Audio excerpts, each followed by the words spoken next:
기획사를 LA 세계 한인무역협회 LHG 김무 회장님께서 인사드립니다.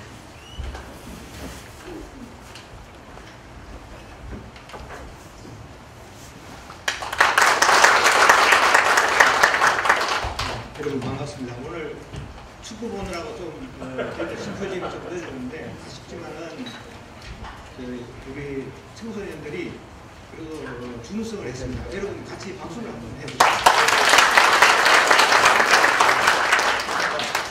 오늘 주말임에도 불구하고 이렇게 많은 귀빈 여러분께서 저희 옥타 6월 세미나 심포지엄 행사에 참석해 주셔서 감사드립니다.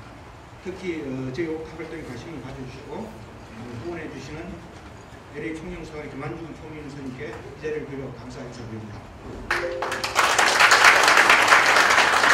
그리고 오늘 아주 멀리서 오신 아주 귀한 분들을 모시고 개성공단에 관한 심포지엄으로 6월 옥타 세미나를 준비하였습니다.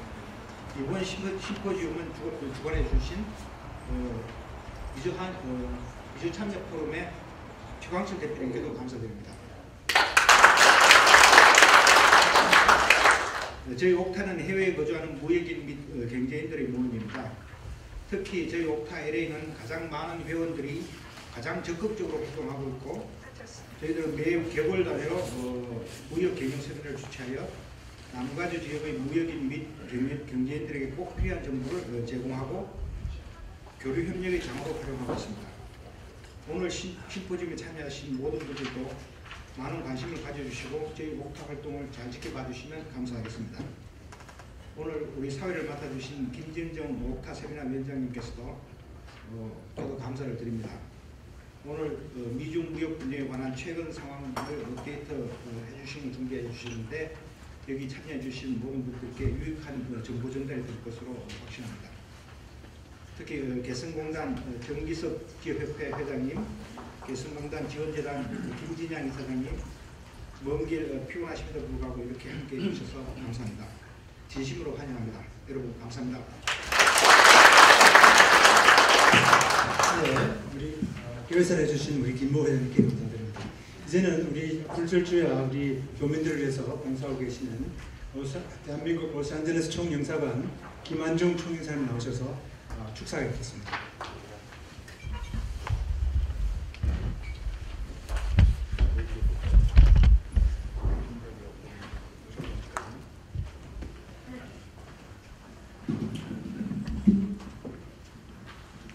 네, 여러분 반갑습니다.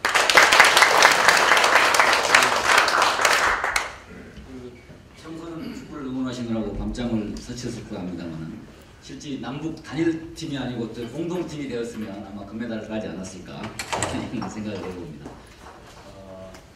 먼저 이렇게 개성공단 우리 김진양 이사장님 또 개성공단 기업 대표 여러분들의 이렇게 LA 방문을 계기로 이렇게 옥타 그리고 많은 동포 기업들이 이렇게 참석한 가운데 이렇게 개성공단 설명회가 개최되게 된 것을 진심으로 축하드립니다.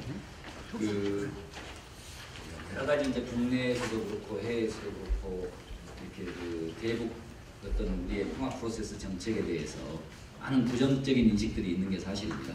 그 중에 하나가 이제 우리 개성공단인데 저는 이렇게 생각합니다. 제가 주로 이제 본부에서 중국하고 일본 이렇게 통상관계 업무를 이제 과장 시절에 이렇게 했던 사람의 한 사람으로서 우리가 이제 일본하고 지금 65년도에 국교 정상화가 됐는데 그 이후로 지금 3천억 불이 넘는 적자를 내고 있습니다.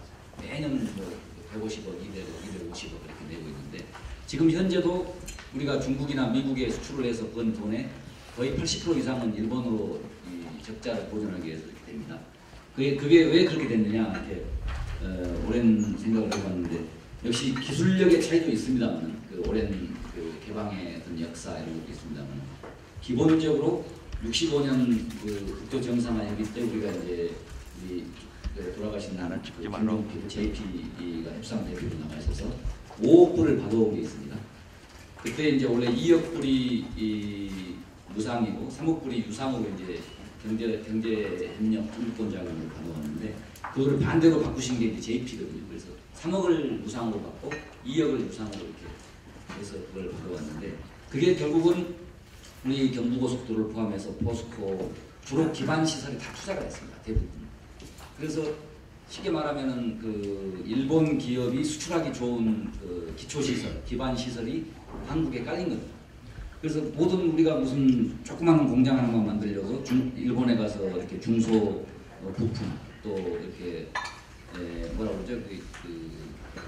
새로운 제품이 아니더라도 이렇게 중고 부품을 가져다가 이렇게 공장을 차리고 이렇게 구조화가 됐어요.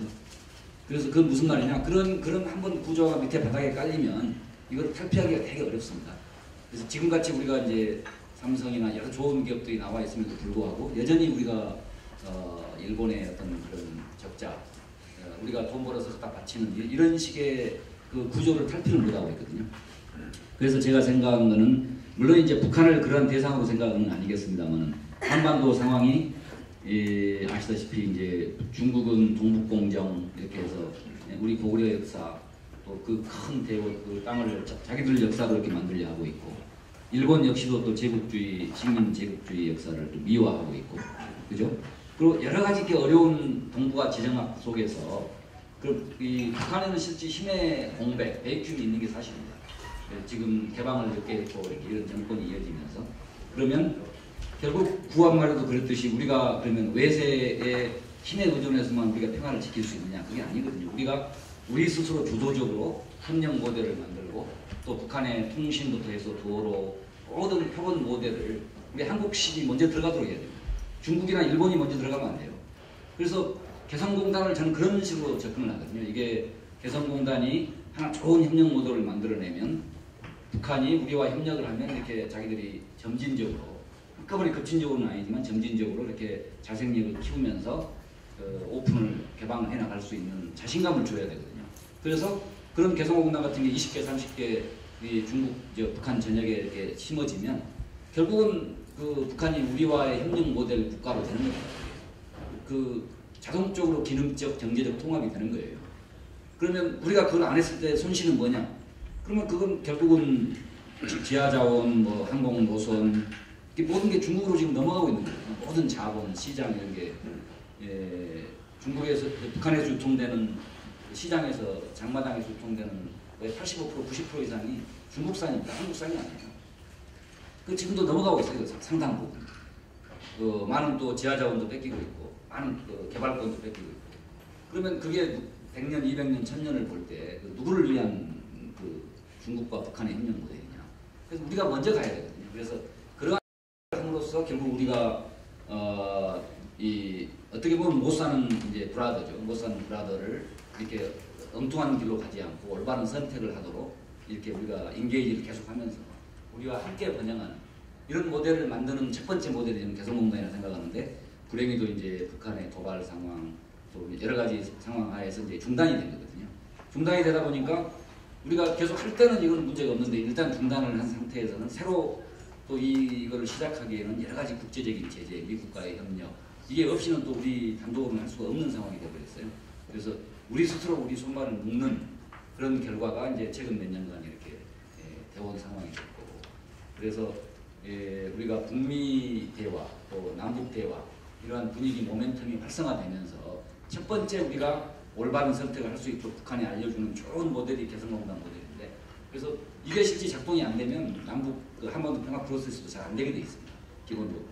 근데 북한은 동기가 있어야 되거든요. 인센티브가 있어야 되고 하여간 자기들이 올바른 길로 가는 거에 대한 확신을 우리가 줘야 되는데 계속 대결적으로 하고 하여간 상대를 적대적으로 대하고 이런 거에 국제사회의 그런 분위기에 우리가 동조하면 그 누구를 위한 애교인지 금방 보이잖아요. 눈에. 그런 건 다 중국이나 북한은 일본은 좋아합니다. 한국이 그렇게 합니다. 결국 자기들의 어떤 기득권, 자기들의 선점, 독도를 일본이 선점 이런 얘기합니다. 그런 권리를 북한에 대한 권리를 주의국에서 찾아가는 거예요. 제가 싱가포르에 근무할 때도 그 싱가포르에 그 담배 기업이 하나 있었어요. 근데 담배 기업하고 싱가포르식 햄버거를 하는 데가 있었는데 북한에 가서 독점권을 행사해서 엄청난 돈을 벌었어요.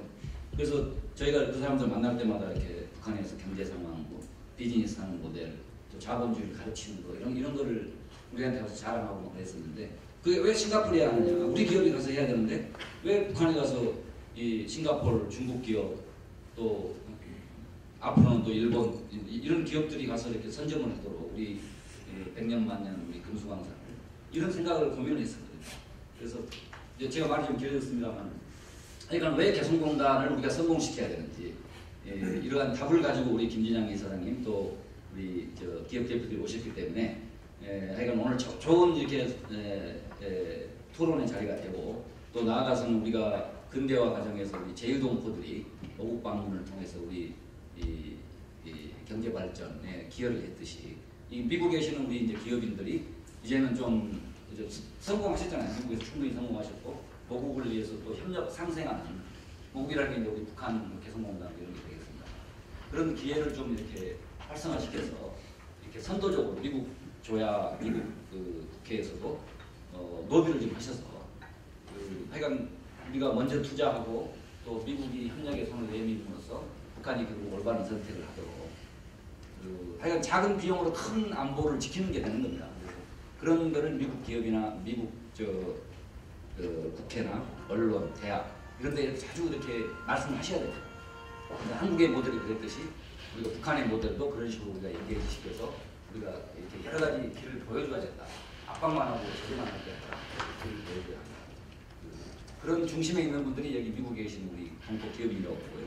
그래서 여러분들이 좀 힘을 모아서 이렇게 하여간 한반도 평화 프로세스의 좋은 전기를 만드는 데 힘을 보태주시기를 기도하겠습니다. 우리 김진양 이사님 또 우리 기업 대표님들 LA 방문을 진심으로 환영드립니다. 좀 막 서두가 길었습니다. 네. 네, 약간 길기는 했지만 통상 전문가로서도 총연사님으로서 개성공단의 아주 중요한 점을 참 포인트하신 것 같아요. 아주 좋은 말씀 감사드립니다. 그 다음에는 우리 이 심포지움을 아마 이렇게 좀 최종적으로 우리 코디네이션 하신 미주 민주 참여 포럼 최광철 대표님께서 나오셔서 환영사를 하시겠습니다.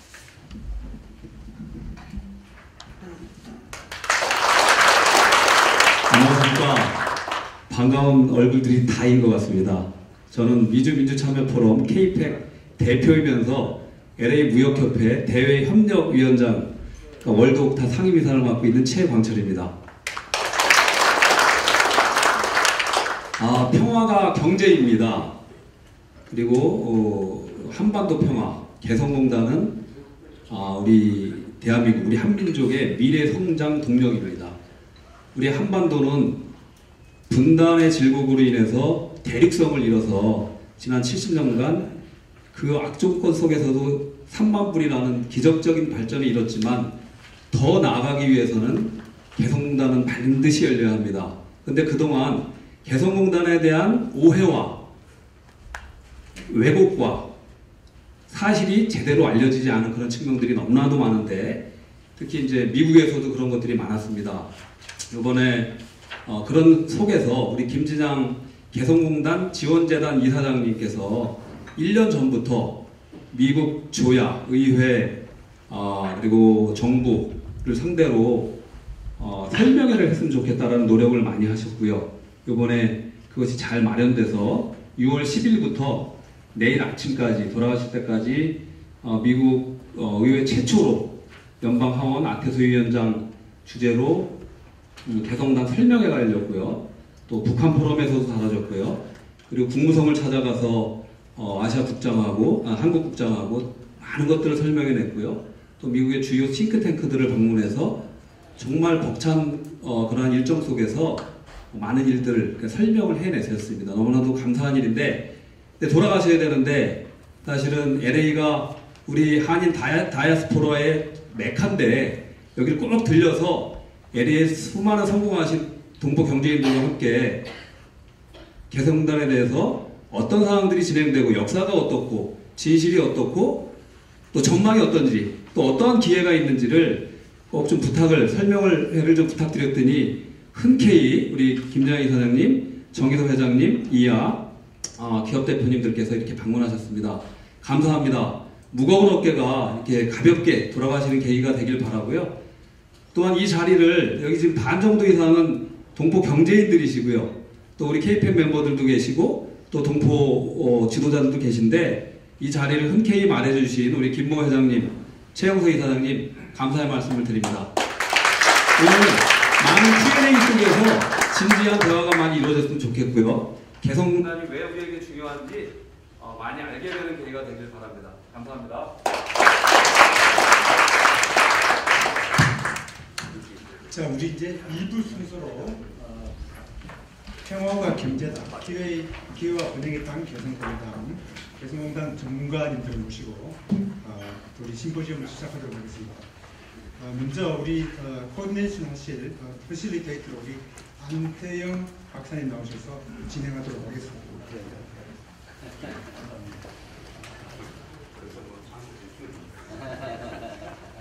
우리 일부 사회를 맡아주신 김진정 변호사님께 다시 한번 감사의 말씀을 전합니다. 그리고 일부 사회를 맡게 된 KPEC 미주 민주참여포럼 대변인으로 일하고 있는 안태형입니다.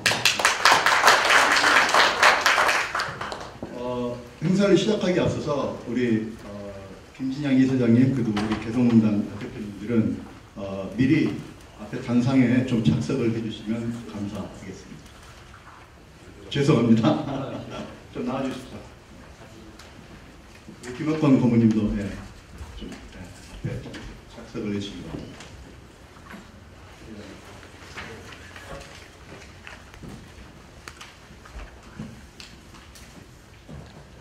이부 행사는 총 5분의 강연이 준비가 되어 있습니다. 그래서 될 수 있으면 빨리 진행시키도록 하겠고요. 그 다음에 시간이 좀 주어진다면 우리 플로어로부터 질문을 받는 Q&A 세션을 진행하도록 하겠습니다. 그리고 이 Q&A 세션은 모든 강연이 끝난 후 진행될 예정이기 때문에 혹시 강연 중에 질문이 있더라도 좀 강연 끝날 때까지 기다려 주시면 감사하겠습니다.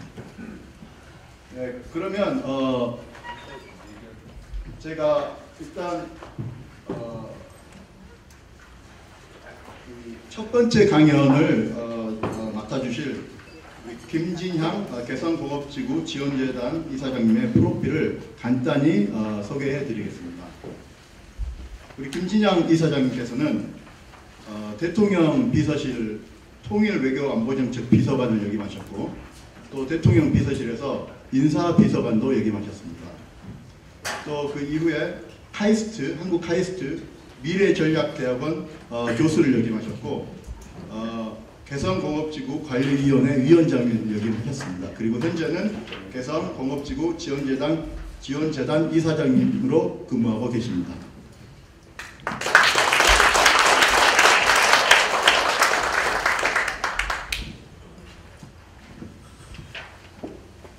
네, 반갑습니다. 김진양입니다.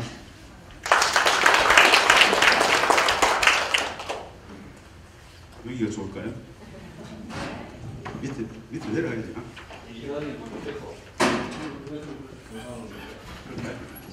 보입니까? 예, 여기서 하겠습니다.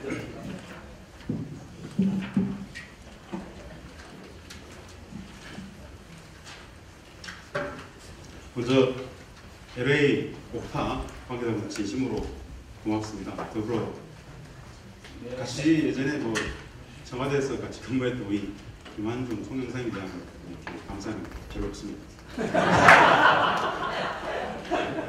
그렇게 말할 정도로 가깝다고 생각합니다. 사실은 어제 생활 같이 하면서도 뭐라 그럴까요? 어제 헤어진 사람처럼 느꼈습니다. 진짜 오랜만에 뵀거든요. 근데 어제 헤어진 사람처럼 조영사님 다가오더라고요. 역시 그런 좀 마음에 가까움이 있구나 생각이 들었습니다. 더불어 다들 바쁘셨을 텐데 휴일날 이 시간 마련해 주신 진심으로 고맙습니다. 제가 오늘 준비해온 자료는 고민을 좀 했습니다. 한 25분 정도의 시간에 개성공단을 어떻게 제대로 설명할 것인가 고민하다가 더 이상 고민하지 않기로 했습니다. 미영광학원 앞에 소위에서 했던 이야기들을 드리면 되겠다 생각했고요. 그 자료를 가지고 어차피 이 공무성 관계자들 그리고 USIP라든가 스탠스너트라든가 한반도 전문가들 충분히 가슴으로 전달했기 때문에 그 이야기들을 좀 전달하려고 합니다. 한 가지 전제가 있습니다. 우리가 지금 마주하고 있는 이 개성공단 큰 틀에서 북한, 분단, 통일 이 영역은 단순한 영역은 아닙니다. 진심으로 말씀드립니다. 저는 원래 북한 통일 문제를 전공한 학자입니다. 대학에서 대학원에서 학생들을 가르쳤습니다. 좋은 계기가 되어가지고 청와대 가서 노무현 대통령 모시고 남북한 국장과 비서관 했었는데요. 그런 관료 이런 문제를 떠나서 북한 영역은 사실 좀 일반인들이 범접하기 좀 어려운 영역입니다. 구조적으로 이 북한에 대한 무지, 북맹, 북에 대한 무지를 북맹이라고 합니다. 맹이 좀 심한 영역입니다. 인식에 기본 전제가 있어야 되는 건데요. 그럴 수밖에 없었죠. 구조적으로 아직 한반도는 전쟁을 못 끝내고 있는 상황입니다. 다들 아시죠? 휴전 상황, 정전협정. 정전협정이라는 것은 제도적으로 전쟁의 일시적 중단 상태입니다. 전쟁의 일시적 중단 상태이기 때문에 전쟁을 못 끝내고 있기 때문에 국제법적으로 광의적으로 전쟁 중인 겁니다. 전쟁 중에 있는 상대방에 대해서 온전히 이야기한다는 것 굉장히 어려운 겁니다. 이 비정상입니다. 그래서 그 비정상의 물적 토대 속에서 북을 이야기한다는 것, 개성난 이야기를 한다는 것 상당히 좀 어렵습니다. 무슨 뜻이냐? 진실이 진실로서 공유되어져 있지 않다 이런 뜻입니다. 우리가 남북관계나 북한 통일 문제, 특히 개성난 문제 관련해서 기존에 들었던 많은 이야기들 중에 팩트가 아닌 것이 좀 적지 않다 이런 뜻입니다. 이건 구조입니다. 문화죠. 사실은 그래서 잘 모르는 얘기입니다. 우리가 좀 보편적으로 잘 몰랐구나라는 그 전제 속에서 얘기를 좀 드리려고 하는 건데요. 결론적으로 저는 오늘 이 자리에서 아까 우리 종영 선생님께서 말씀하셨던 그 이야기를 간곡히 할 겁니다. 혹 한반도 평화에 통일에 진짜 관심 있으시면 여력이 되시면 개성난이 제기되었을 때 꼭 북측에 관심을 가져보라. 확신에 찬 이야기로서 드릴 수 있습니다. 그 이야기를 좀 드리려고 합니다. 워낙 미국에 사시기 때문에 이거 다 아시죠? 아태 소위에서 영어로 이렇게 프레젠테이션을 하다 보니까 영어로 다 적어왔습니다. 한반도 평화와 번영의 상징입니다. 전제가 있습니다. 첫 번째 전제. 개성공단 왜 했느냐? 다들 개성공단 그러면 공단이기 때문에 경제로 생각합니다. 아닙니다. 개성공단은 첫째도 둘째도 셋째도 평화입니다. 평화적 가치 때문에 했습니다. 둘째도 평화적 가치 때문에 했습니다.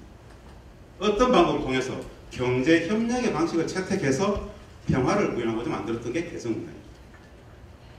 공단이기 때문에 경제만 생각하는데 사실은 그 애초에 설립 목적 취지 배경에는 여하간에 이 전쟁적 상태를 넘어서 평화를 구현하기 위해서 이 경제 협력의 방식을 채택했다라고 보시면 되겠습니다.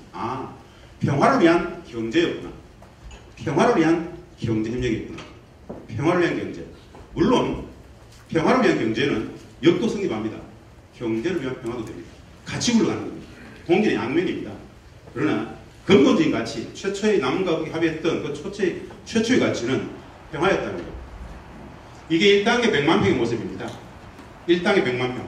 남과 북이 합의했던 것은 총 2천만 평입니다. 현재 보이는 1단계 100만 평의 20배. 이게 4층간이 흘러 들어갑니다. 이게 휴전선입니다. 휴전선으로부터, MDL로부터 4.5km, 5km밖에 안 됩니다. 진짜 가깝습니다. 여기 아파트가 보이죠? 혹시 여기도 파주 아십니까? 파주의 아파트입니다. 물론 LA에서는 안 보입니다. 동포님들, 교포님들, 우리가 북한 그리고 분단 그리고 통일 그리고 어떤 생각이 듭니까? 관념 속의 존재죠. 생각 속에 있습니다. 생각 속에. 그렇죠. 마주하고 대화하면 됩니다. 마주하고 대화를 직접 해보면 어떨 것 같습니까? 그 땅을 직접 보고 그 땅을 살아가는 사람들을 만나보면 어떨 것 같습니까? 다릅니다. 완벽히 다릅니다. 이미지로 내 뇌리 속에 관념 속에 머물렀던 북한은 흑우일 수 있습니다. 진심으로 말씀드리는 겁니다. 그냥 선동이 아니라 그곳에서 14년간 생활해봤던 기업들의 입장에서 말씀드리고 있습니다. 만나보면 다르다. 관념 속에서 상정했던 그런 실체 존재하지 않을 수 있습니다. 이게 일당의 100만 평의 모습입니다. 이 들어보셨을 겁니다. 이 개성공단 일당의 100만 평 주변에서는 서부전선의 북측의 주력 군부대였던 6사단, 64 기갑사단, 그리고 64 포병여단 6만의 군병력이 주도했던 군사의 기지입니다. 그 군사의 기지, 군병력이 있었던 군부대를 밀어내고 6만의 군병력을 송악산 뒤쪽으로 10에서 15km 물리고 공단을 만들었습니다. 간단치 않은 결정입니다. 최전선의 주력 군부대 6만을 뺀다? 가능할까요? 역지사지한다는 측면에서 본다는 겁니다. 간단치 않습니다. 최전선의 주력 핵심 군부대입니다. 6만. 그걸 빼고 그 자리에 공단을 만들었습니다. 적에 배치했던 수많은 방사포, 장사정포 뒤로 물리고 그 자리에 기관총을 제거하고 그 자리에 우리는 공단의 기계를 설치했단 말입니다. 간단치 않죠. 그래서 우리는 개성공단을 경제가 아닌 평화의 공단이라고 얘기합니다. 이건 남측, 휴전선 남측에서 바라본 개성공단의 모습입니다. 개성시의 모습이고요. 송악산입니다. 진봉산입니다. 야경입니다. 이런 생각 한번 해보십시오. 북측의 여러 많은 경제난의 핵심은 에너지난입니다. 에너지난. 많은 발전소들이 발전을 못함으로써 그 에너지난이 경제난으로 식량난으로 갔습니다. 발전소가 중단될 수밖에 없어서 이유가 있었죠. 동부사회 국가들끼리 부상무역이 사라졌죠. 동부공산주의 국가들이 몰락함으로써 물물교환식의 부상무역이 승인이 안 됨으로써 전국의 70%의 발전소들이 3년간 올스톱됐던 적이 있었습니다. 90년대 중반 음혹했던 시절이죠. 그 여전히 전력 사정이 어려운 북측 사람들에게 개성시에서 이 개성공단이 불빛이 보입니다. 어떤 생각이 들까요? 저 불빛을 보면 여러 많은 간단한 생각이 들 겁니다. 그래서 한번 보여드리겠습니다. 전체적으로 제가 소개했던 프레젠테이션 소개인데요.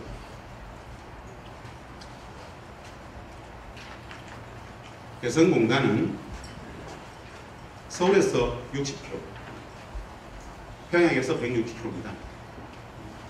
서울에서 1시간밖에 안 걸립니다.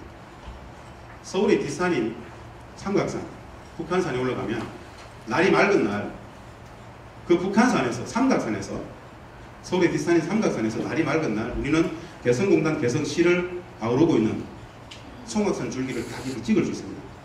서울의 뒷산에서 북측에 송악산이 보인다 생각해 보셨습니까 혹시? 공단은 그런 겁니다. 사실 눈앞에 있습니다. 개성공단의 최초의 목적이 있습니다.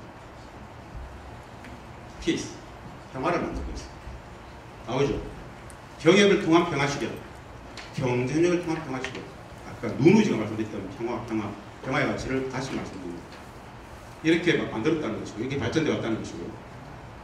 사실은 미국 의회, 미국 국무성, 미국의 여러 전문가들을 만나는 과정이었기 때문에 개성공단이 남과 북의 합의의 사물이긴 하지만 그 과정에서 미국과도 충분한 협의를 거쳤다라는 절차적 과정을 이야기했습니다. 그 과정에서 소개했던 건데요. 조르털 부시 와가지고 친목에, 철도 친목에 쓰는 과정입니다. This loyal United Korean Families라고 썼던 럼스펠드 당시 국방장관한테 정동영 장관이 설명했던 요지입니다. 패스 프로젝트. 북측이 전략적 위치에 있었던 군 핵심 부대들을 뺐다라는 이야기를 하면서 서울의 안보가 굉장히 더욱 안전해진다. 수도권 2,500만의 그 안보가 굉장히 보강되어진다. 노골적으로 그 당시에 그렇게 설명했습니다. 휴전선이 곡상한다.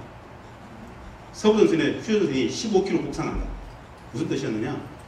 6만의 군병력, 개성공단 인근에 있었던 그 6만의 군병력이 송악산 뒤쪽으로 15km 물렸습니다.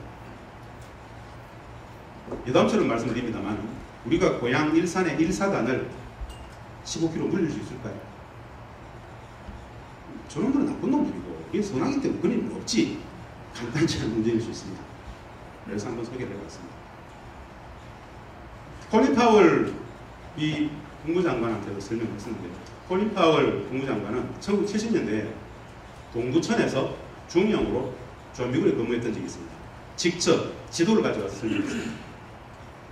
당신이 근무했던 그 지역으로부터 이 작전지역이지 않느냐, 이 지역에 있는 이 많은 군시들을 빼고 그 자리에 공단을 만듭니다. 그래서 물었어요. 이 지도를 갖다 놓고 이 자리에 이런 것이 들어간다니까 진짜 놀라셨어요. 그래서 이렇게 그랬죠. I think that Lord Daniels were guilty by getting it over red line. 지르다 하시고 여기서 진짜 이게 도로 들었단 말이에요. 놀랍다. 이게 가능하단 말이에요. 이걸 부각했겠죠. 당신들이 협의했던 과정이 있었다라고 이야기를 해주고 싶었죠. 사실 현 국무성 관계도 잘 모릅니다. 이런 역사 있었는지 잘 모릅니다. 그럼 확인시켜줬단 말이에요. 페리 프로세스 편리 아시죠? 대북 정책 조정관 직접 배성을 왔던 적이 있습니다. 다 돌아보고 남과 북의 노동자들이 같은 공간에 같이 생활하고 같이 일하는 모습을 보고 굉장히 큰 감동을 받았습니다. 그래서 한반도의 미래다라고 이야기했습니다. 이것들을 소개하면서 미국과의 수많은 협의의 결과물을 이뤘다. 그리고 그 이외에도 여러 의회 관계자들, 대사관 관계자들, 국무성 관계자들 많이 왔었다. 당신들도 배성장에 와보길 바란다. 제가 공식 정식으로 초대한다 라고 했습니다. 그럼 같이 한번 보자 라고 말씀을 드렸습니다. 지금까지 미국적 이해관계를 좀 제가 추궁하기 위해서 했던 설명이고요. 이건 그냥 다들 아시죠? 남측의 자본과 기술이 북측의 토지와 노동력이 만나가지고 청와도 정착시키고 안보도 보양시키고 통일문이 외집같이도 하고 돈도 벌고 이런 이야기를 했던 그런 내용들. 이렇게 남측에서 북측 배성로 들어갑니다. CIT인데요. 배성로에서 남측으로 서울로 나오는 차량들을 모습입니다. 차량 심사 인스펙션 하는 모습이고요. 이건 저에 대해서 설명을 좀 했습니다. 워낙 오해가 많아가지고 5만 6천 명이 있었는데 북측에 5만 5천 명, 남측에 약 5만 6천 명이 있어요. 북측 노동자들 한 달 임금이 최초 50불에 시작해가지고 평균 60여 불에서 150불까지 그 정도 됐다. 그러면서 이게 북측에는 달러박스가 아니다. 그 이야기를 수치를 가지고 데이터를 설명했었습니다. 달러박스 오해가 너무 심하더라고요. 아니다. 4인 가족 기준으로 봤을 때 회장님 연간 얼마예요? 370불? 이렇게 계산해 봤습니다. 이분들에게 지급되어지는 월 연봉 다 해가지고 4인 가족 나눠보니까 북측 1인당 연간 370불 정도가 소요되죠. 370불. 370불이면 한 명이 살 수 있을까요? 불가능합니다. 이게 왜 가능할까요? 집, 무상교육, 무상의료, 모든 사회복지는 기본 북한 정부가 담보를 하지 않습니다. 그런 부분들이 있기 때문에 1인당 370불이라도 1년에 먹고 살 수 있다는 것이죠. 서주기가 아니고 달러박스가 아니라 압도적으로 부가가치를 창출하는 것이고 그 이야기를 좀 했었습니다. 이들이 임금 직분, 임금이 그 전용되지 않느냐 그 과정들을 쭉 설명했습니다. 이들이 어떻게 자기 일을 체크하고 어떻게 설명하고 하는 것들 그 내용들을 설명했다는 겁니다. 그들이 노동의 정량만큼 다 받아간다. 하나도 전용되지 않는다. 그 모든 것은 허구고 거짓이었다. 그리고 이전 정부가 그렇게 발표를 했는데 다 허구였다. 거짓이었다. 조사를 했고 추정에 근거해서 일반적으로 그렇게 발표하라고 했기 때문에 발표가 됐었다. 참 안타까운 일이죠. 국가의 정책이 거짓에 근거해서 받는 과정 속에서 이 이야기가 나왔었거든요. 핵, 미사일, 자원을 전용되진다는 추정에 근거해서 닫아버렸습니다. 이후에 조사에서 그 추정은 근거 없음으로 드러났는데 공간이 닫히고 나서 그것을 다시 정리해도 보라겠습니다. 그 과정들을 설명했었습니다. 예, 북측노동의 출퇴근 버스입니다. 3,000명 정도가 출퇴근했고요. 이 자전거로 출퇴근했던 사람은 3,000명 됩니다. 5만 2천 명이 이 버스를 타고 출퇴근했다는 겁니다. 같이 남과 북이 함께 일하는 모습들입니다. 남측에서 유통되어지는 전체 의류의 30%가 개성산입니다. 전체 속옷의 90%가 개성산입니다. 어마어마한 양을 생산해냈죠.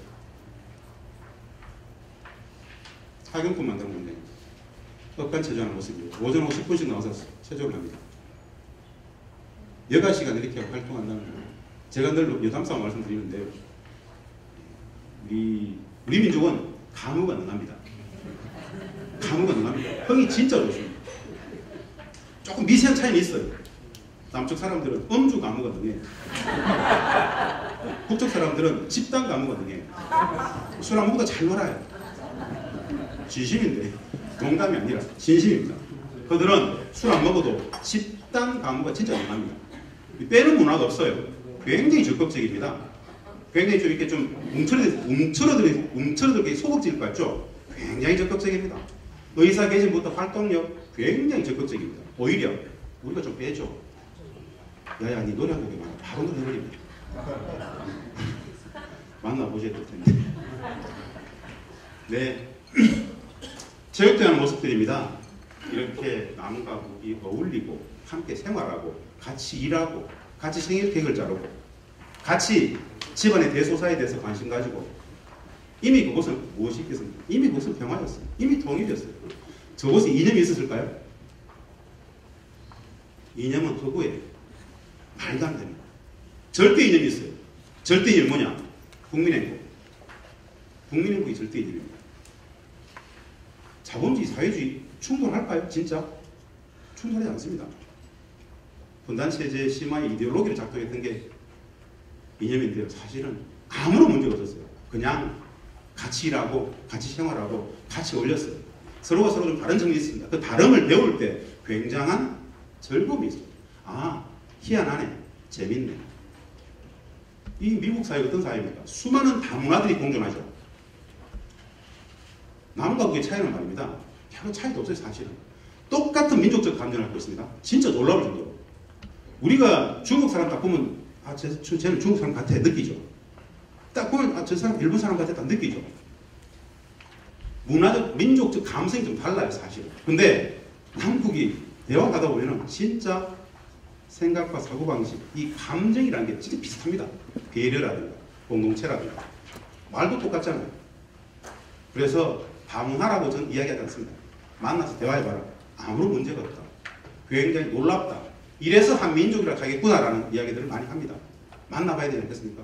만나보지 않고 우리는 적대하고 질시하고 폄훼하고 손가락질했죠. 만나보라는 거예요. 진심으로 만나보라는 거예요. 개성은 14년간 남과 북이 만났던 곳입니다. 그래서 확신에 차서 얘기합니다. 개성에 온 사람들이 특별한 사람들이냐? 아닙니다. 개성시, 개풍군, 장풍군, 파문군 그 개성 일대에서 다 들어와 있습니다. 특별히 선발하고 자식을 겹쳤어요. 특별한 사람들이 아니었다. 북측을 살아가는 일반 사람들과 만났을 때 아, 기존 우리가 생각했던 그런 북측 사람들은 아니었구나 라는 걸 다 확인합니다. 엄청난 행복이고 사실은. 적대 반목지지 정오에 2,500만이 존재한다고 생각했는데 진짜 동생, 형, 누나, 한민족 동포들이 같이 있더라고요. 그걸 확인하는 것은 엄청난 기회입니다. 그래서 느껴보셔야 돼요. 백문이 불여의 일입니다. 아무리 제가 말해도 안 됩니다. 가보셔야 됩니다. 만나보셔야 됩니다. 이거 아까 말씀드렸죠. 평화를 위한 경제에 있다는 것. 그 이야기를 계속했습니다. 이것은 소위 말하는 미국의 개성론을 설명하는 자리였습니다. 공단이 아니다. 비핵화의 궁극적 가치가 평화 아니냐? 한미동맹의 궁극적 가치가 평화 아니냐? 개성론 그 자체가 평화다. 우리는 그곳에서 돈을 밝히잖아. 돈은 수단이었고 평화를 구현하고 싶었다. 근데 14년간 엄청난 평화가 구현되더라. 비핵화의 궁극적 가치가 평화인 것처럼 개성론도 평화를 구현하더라. 비핵화의 진전에 비핵화의 결과물로서 개성공단 재개를 이야기할 것이 아니라 비핵화의 목적과 개성공단 재개의 목적이 똑같다. 평화. 그렇다면 개성공단 재개 과정이 비핵화의 선순환을 만들 수 있다. 그래서 우리는 개성공단 재개가 절박하다. 우리는 전쟁을 넘어서 평화를 꼭 가봐야 되겠다. 14년간 개성되면 안 되는데 확고한 신념이 있다. 그래서 평화의 가치 때문에 우리는 개성공단을 열자고 하는 것이다 라고 설명을 했습니다. 그것이 진실이었기 때문에 꾸민 이야기 아니기 때문에 그것이 직접 14년간 기억을 해보셨기 때문에 그 이야기들을 전달할 수 있었습니다. 그 이야기를 했던 겁니다. 이건 북측에게 굉장한 자본주의 시장경제의 문화를 가르치는 학습장이었다. 우리가 남과 북이 만나서 자본주의와 사회주의가 만났지만 사실은 개성공단은 자본주의 질서의 문화가 확산되는 곳입니다. 그게 남과 북의 합의입니다. 그래서 신압으로 그들은 사회주의 경제 속에서 자본주의를 몰았던 그들이 제대로 세무도, 회계도, 투입 산출의 생산성 개념도 자본주의 문화들을 진짜 많이 배우더라. 엄청난 거 아니냐? 그 이야기 됐었고요. 개성에 있었던 패션쇼입니다. 개성공단에 있었던 이 패션쇼가 북측에 전파돼서 북측도 패션쇼를 하더라. 굉장한 문화적 상호 교장이 아니겠는가. 그 이야기를 했었던 내용들입니다. 북측은 여러 많은 개성공단을 배워서 여러 많은 27개 경제특구 개발구를 지정했다. 이 경제특구 전략, 개발 전략, 경제개혁 조치에 개성공단이 미친 영향이 적지 않다. 그것을 신뢰로서 말씀드렸습니다. 한반도의 평화 자체가 동북아의 평화다. 미국의 궁극적 가치는 동북아의 평화이겠느냐? 그 동북아의 평화를 열어가는 첫 단초로서 한반도의 평화가 있는데 한반도의 평화의 가장 첫 출입구에 개성공단 재개 문제가 있다. 라고 이야기했던 내용입니다. 이거 우리 이 자리에 계시는 여러 옥타에 계시는 여러 선생님들께 말씀드리고 싶은데요. 결론적으로 경제적 가치가 엄청납니다. 대한민국 제조기업들에게 말입니다. 개성공단하고 경제적 비교 우위를 비교할 만한 공단은 없습니다. 전 세계에. 압도적입니다. 공단이 정상적으로 가동된다. 정치적 외풍에 시달리지 않고 공단이 정상적으로 가동된다는 전제 속에서는 개성공단하고 단순 비교할 수 있는 공단은 전 세계에도 없다. 동남아 어느 나라보다도 압도적인 경쟁력을 가지는 것이 바로 개성공단입니다. 경제적 가치 또한 마찬가지로 엄청나더라. 평화의 가치와 경제적 가치가 맞물려 가는데 그 경제적 비교율가 압도적이더라. 어떤 업종이 좋겠느냐? 무엇이라도 anything 어마어마한 것이죠. 사실은 그 이야기들 이 뭐 경제적 비교 우위에 여러 많은 요소들인데요. 성년공급, 이직률이 없다라는 것, 임금 인상률이 5% 묶여 있다라는 것, 저임금 대비 성년공급이 굉장히 많죠. 같은 언어, 같은 문화. 서울로 본다면 물류가 1시간밖에 안 걸립니다.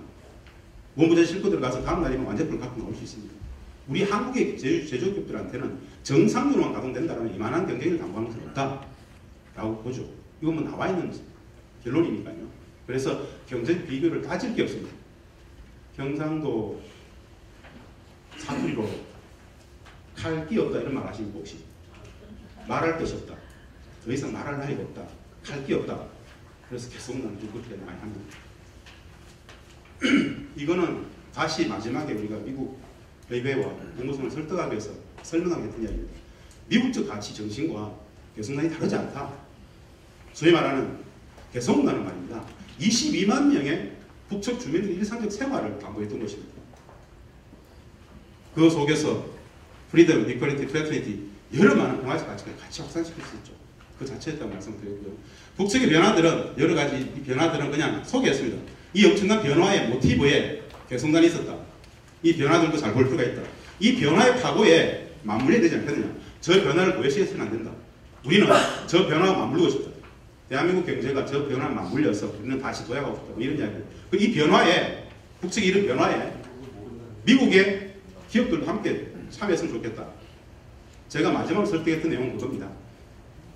북측이 진짜 원하는 것. 미국의 기업이 들어오는 것이다.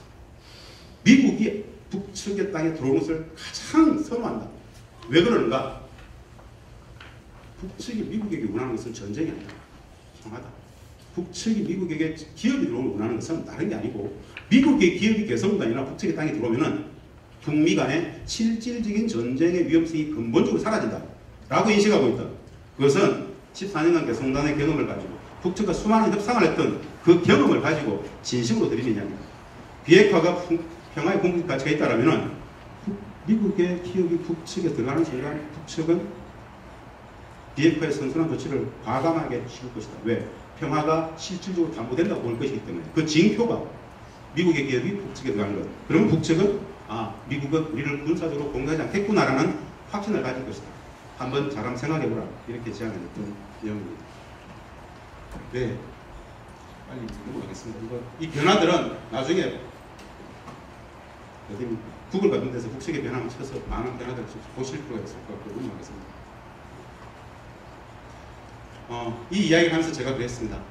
미국 기업들이 북측에 들어오는 순간 한반도의 평화는 그 자체가 실제로 출발한다. 그런 이야기를 했습니다. 그 연장선에서 LA에 계신 옥타 여러 선생님들께 계기가 되면 공단 체계의 계기가 된다면 한번 생각해 보시죠. 적극적으로 보여드리고 혹 그런 계기가 된다면 개성공업준재단에서는 전폭적으로 원스톱 상담 컨설팅 해드리겠다. 우리 개성공재단이 공단 관리 운영의 책임기관입니다. 기업, 창설, 등록, 인허가, 노동력 공급의 권한을 우리 재단이 갖고 있습니다. 그래서 혹 문의가 있으시거든 언제든지 연락하시랍니다. 솔직히 이렇게 충분히 분석해드리겠다는 말씀드립니다. 이 이야기는 독일 이야기니까 넘어가겠습니다. 이 이야기들은 다시 마지막으로 제가 임금 지급 과정을 설명하면서 투명하다는 이야기를 했던 것이고요. 개성공단이 달러에서 아니라는 이야기를 했었던 거고요. 왜 넣은 거 아니다. 전용되지 않는다. 무기로 전용되지 않는다. 이런 이야기를 쭉 제가 설명했던 내용들입니다. 이 자료는 지금 여러 스탠들 테이블 위에 자료가 있습니다. 한번 천천히 보시면 될 것 같고요. Some people say 이건 다 질문을 하는 거이기 때문에 예상 질문을 가져와 봤습니다. 북측이 비핵화 당했는데 개성난 재개가 너무 이런 거 아니냐? 개성난 재개하고 비핵화는 선순환 구조가 있다. 같이 갈 수 있다. 충돌하지 않는다. 오히려 개성난 재개가 비핵화를 추동할 수 있다. 그 이야기를 했던 것이고 다 평화를 위한 것입니다. 궁극의 평화를 위해서 같이 가고 있다는 거고 북측이 진짜 비핵화할까요?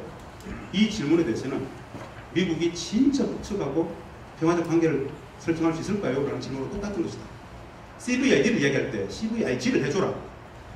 북측에게 전쟁을 하겠다는 확고한 전쟁의 상태를 종식시키겠다는 의지만 주면 북측은 한다. 이런 이야기들을 담았던 겁니다. 자, 문제를 내온다는 것. 기업들이 돌아서면 되겠다는 이야기들. 그래서 초대했던 내용들입니다. 우리는 개성으로부터 평화를 배웠다. 그 평화를 함께 공유하고 싶다. 돌아서면 좋겠다. 초대한다. 개성공단에 말씀드립니다. 이런 이야기들을 했습니다. 제가 시간이 조금 넘은 것 같은데요. 진심으로 말씀드립니다. 평화에 지급한 조국, 한반도, 이 고국의 평화에 진심으로 관심 있으시다면 여유가 되시면 북한 진출에 대해서 한번 관심을 가져보라. 공단이 재개된다는 전제입니다. 공단이 재개된다는 소식이 있거든. 반드시 해보십시오. 공단이 재개된다는 이야기는 다시는 바뀌지 않는다는 이야기입니다. 법제도를 넘어서 애초 남과 북이 약속했던 2천만 평에 5천 개의 기업이 들어가는 순간 다시는 누구도 손을 못 댑니다. 5천 개의 기업이 들어간다는 이야기는요. 남측에 5천 개의 기업 연관 협력업체가 10만 개가 된다는 이야기입니다.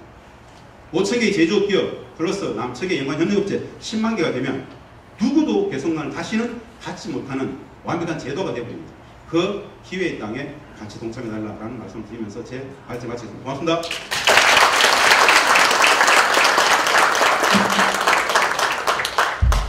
네, 너무 좋은 말씀 잘 들었습니다.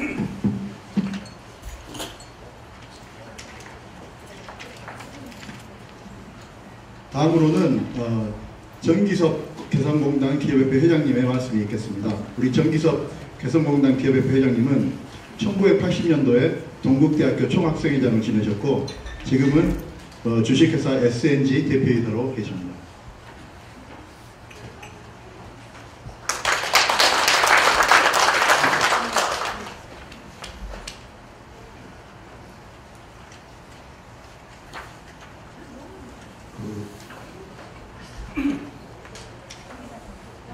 지도한 학교 때의 그 학생회장 경력을 일부러 집어넣었던 거는 그 이후에 제가 왜 사업을 하게 됐는가, 왜 개성을 가게 됐는가와 연결이 되어 있기 때문에 뭐 하신 것처럼 그 80년도가 서울의 봄이었고 그 후에 전두환 정권이 들어서게 됩니다. 그러면서 많은 사람들이, 많은 학생들이 그때 이제 학교에서 쫓겨나고 감옥서도 가고 저도 그 중에 하나였습니다. 그 이후에 취직이 안 되기 때문에 사업을 하게 됩니다. 그리고 제가 조금 늦게까지 당시에 대학을 다녔기 때문에 제 친구들이 종합상사 같은데 대리로 많이 있었는데, 대리, 고참 대리로 있었는데 저한테 의류 공제가 유망하니까 그걸 한번 해보라고 해서 하게 됐습니다. 사실 보세대에서 이음자도 오르고 시작을 하게 된 거예요. 그래서 개성공단 닫히기 전까지 대전에도 한 220명 정도 사람들과 대전에서는 신사복을 만들었고요. 개성에는 한 17,000평방미터 정도의 공장을 둬서 1,000명 정도의 북한 근로자들을 고용을 해서 거기에서도 뭐 신사복, 코트 좀 공장이 크기 때문에 덕다운 제품을 비롯한 그 방한복 같은 것까지 만들었습니다.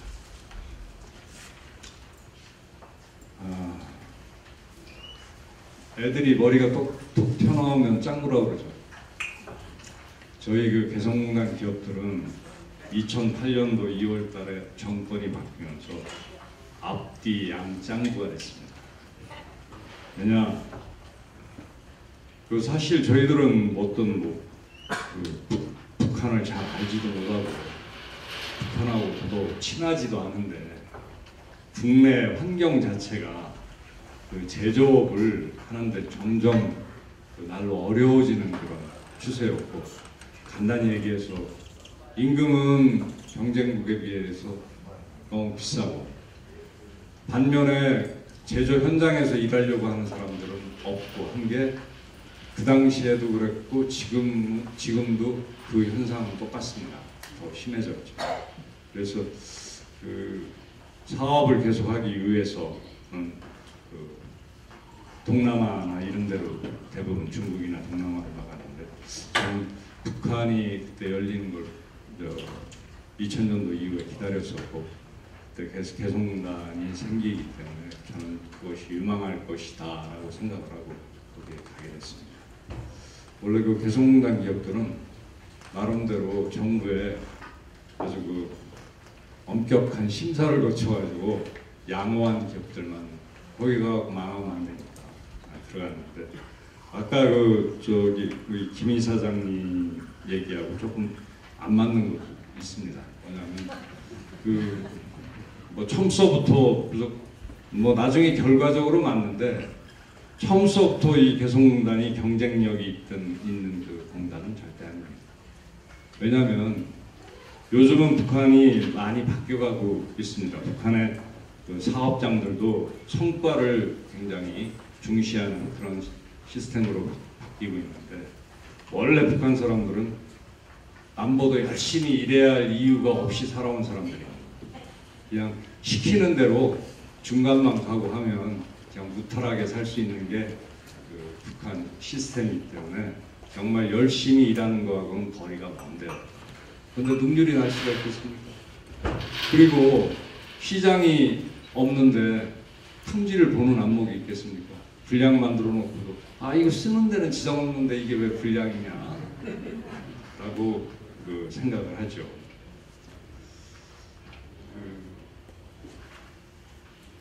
저는 김 이사장님하고 다른 내용을 얘기해야 되기 때문에 다른 얘기를 좀 하겠습니다. 아니 뭐 같은 건데 이게 개성공단에 대해서는 이 미국 같으면 있을 수 없는 일이 일어난 겁니다.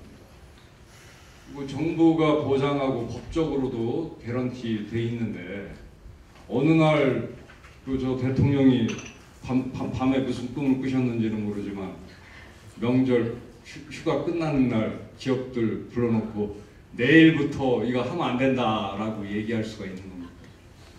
이건 뭐 절대 있을 수가 없는 거죠. 그렇게 해갖고 기업들한테는 엄청난 피해를 주고, 그건 또 이런 얘기도 합니다. 니들 거기 가고 돈 버는 것도 많이 있다며, 그러니까 뭐 손해볼 수도 있는 거지 라고 대놓고 얘기는 안 하지만 속셈은 그 보상도 안 했습니다. 저희가 받은 거는 전체 피해액의 한 3분의 1 정도 보험료 내고 받은 보험금밖에 없습니다. 그 보험은 특수한 보험이라 또 개성공단의 자산을 되찾으려면 다시 갚아야 됩니다. 일종의 무이자 대출 비슷한 겁니다. 한시적으로. 그래서 실제 이건 미국 같으면 있을 수가 없는 일이라. 미국의 대통령이 맘먹는다고 해서 민간 기업한테 그런 피해를 부당하게 줄 수가 있나요? 그럼 뭐 소송까지 갈 필요도 없이 아마 그 미국의 어떤 그 정치 사회적인 상식이 그것을 절대 허용하지 않을 것이다 저는 생각합니다. 개성공단만 놓고 보면 뭐 우리 정부도 그 이후에 정권이 바뀌면서 그 잘못한 게 많이 있습니다만 이 북한 같은 경우에는 그 점은 장점이었던 것 같아요. 왜냐하면 북한은 실질적인 왕조 국가이기 때문에 그 전임 지도자가 합의하거나 약속한 것을 어길 수 있는 그런 저기가 아닙니다. 특히 개성공단은 당시에 김정일 위원장이 북한 군부의 강력한 반대를 무릅쓰고 절대 독재 체제였기 때문에 그게 가능했습니다. 대한민국 같으면 그 옆에 그 파주에 있는 최전방 그 선계사단을 그 후방으로 거기다가 북한 군단 내는데 동의하겠습니까? 그 대통령 아마 탄핵되고 금방 쫓겨날 겁니다. 그 북한이기 때문에 생길 수 있는 공단이었고 그 공단을 끝내 실패작으로 만들지 않으려고 그 북한 나름대로는 오히려 그 남쪽하고의 어떤 그 갈등이 있을 때마다 결정적인 순간에는 북한이 양보를 했다. 근데 불만은 굉장히 많았습니다. 왜냐하면 2천만 평을 하기로 했는데 하여튼 여러 가지 사유에 의해서 특히 천안함 사건 이후에는 뭐 천안함 사건도 북한은 자기들이 절대 한 게 아니라고 그 얘기를 하니까요. 저도 의문은 좀 갑니다. 정부 발표고.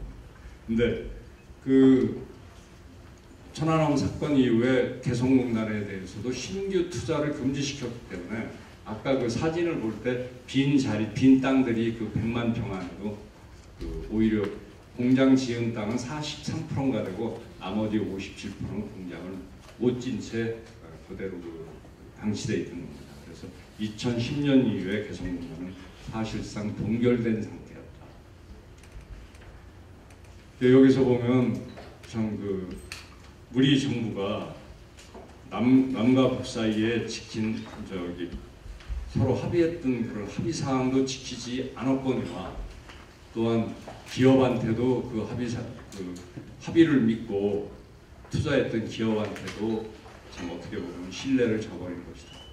특히 2013년도에 그 군사 안보적인 문제로 서로 갈등이 심해져 갖고 몇 달 잠정적으로 중단됐을 때가 있는데 그때도 하여튼 뭐 대통령이 꼼꼼해가지고 작고 하나까지 다 신경을 쓰셨다는데 그때 이런 제일 첫머리에 이렇게 나옵니다. 어떠한 경우에도 정세의 영향을 받음이 없이 남과 북은 개성공단의 안정적인 운영을 보장한다. 그게 합의서 제일 처음에 1조에 나오는 내용입니다. 그렇게 하고도 그해 사실은 핵실험도 있었고 장거리 미사일 발사도 있었습니다. 그래서 핵실험이 있다고 해서 공단이 다치리라고는 생각을 안 했습니다. 왜? 그해 자기가 대통령 취임하던 해에 그런 일이 있음에도 불구하고 공단을 재가동하고 정상화시키고 합의했기 때문에 같은 대통령 하에서 일이 있으리라고는 참 생각을 못했다. 지금 많은 피해를 보고 있는데요. 하여튼 어떠한 경우에도 사실은 초기에 핵이나 군사 안보 정치에 연계하지 않고 남북 경협 차원에서 거꾸로 핵이나 이런 문제 해결에도 경협이 활성화되면 문제 해결이 더 쉬워질 것이다라는 그런 구상과 착상하에서 시작됐던 게 개성공단 사업인데 결과적으로 지금 핵에 연계돼서 이제는 또 감독자가 하나 더 늘었죠. 더 센. 그래서 참 미국 눈치 보느라고 이렇게까지 개성공단이 정권 바뀐 지 2년 몇 개월 되도록까지 안 열릴 줄은 저희는 정말 기대하지 않았습니다. 정권이 바뀌어서 곧 열릴 줄 알았는데 이제 오늘까지 가고 저희들이 좀 어느 날 출세해서 워싱턴까지 가갖고 의회도 가보고 국무성도 가보게 되는 뭐 이런 경험을 하게 되는데 참 안타깝죠.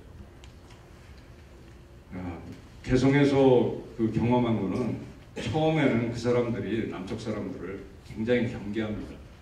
또 불신하고 뭐 우리도 북한 사람하면 저 얼굴 뻘겋고 뿔 달린 사람으로 이렇게 어릴 때 배우지 않았습니까? 근데 거기 가보니까 얼굴이 뻘건 게 아니라 얼굴이 하여튼 까맣습니다.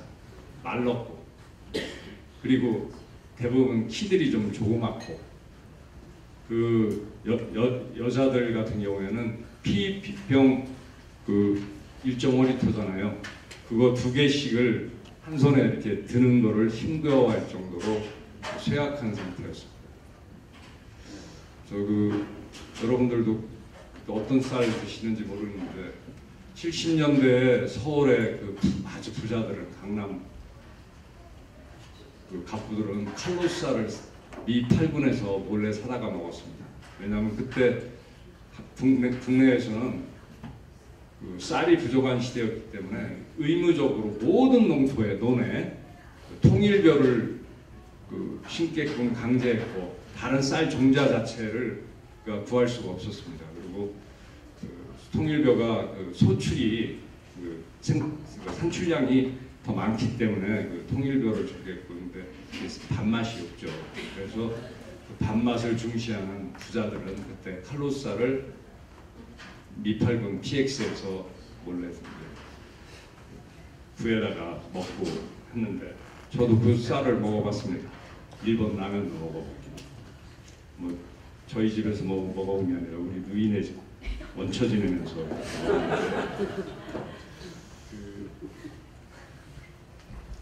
하여튼 그 칼로쌀이 국내에서는 국내산 쌀보다는 지금은 쌉니다.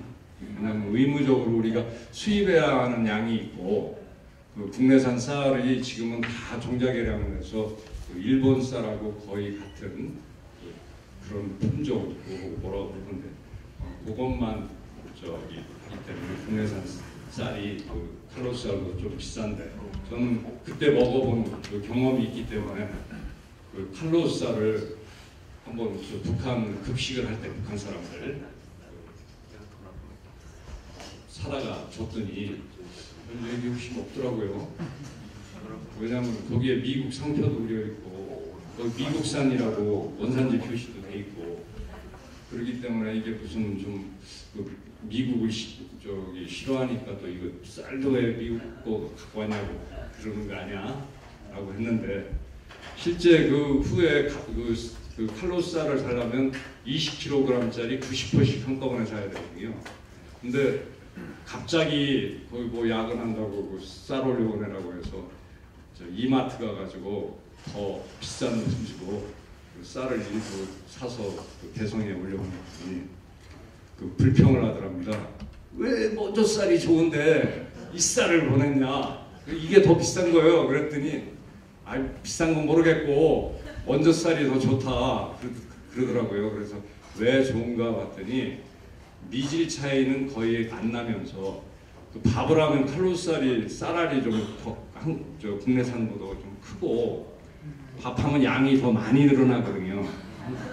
그래서 그 쌀이 더 좋다고 그래서 그 다음서부터는 그걸 갖다 줬고 저희 저기 대전 공장에서도 급식할 때 그 칼로쌀을 같이 그래서 먹었습니다.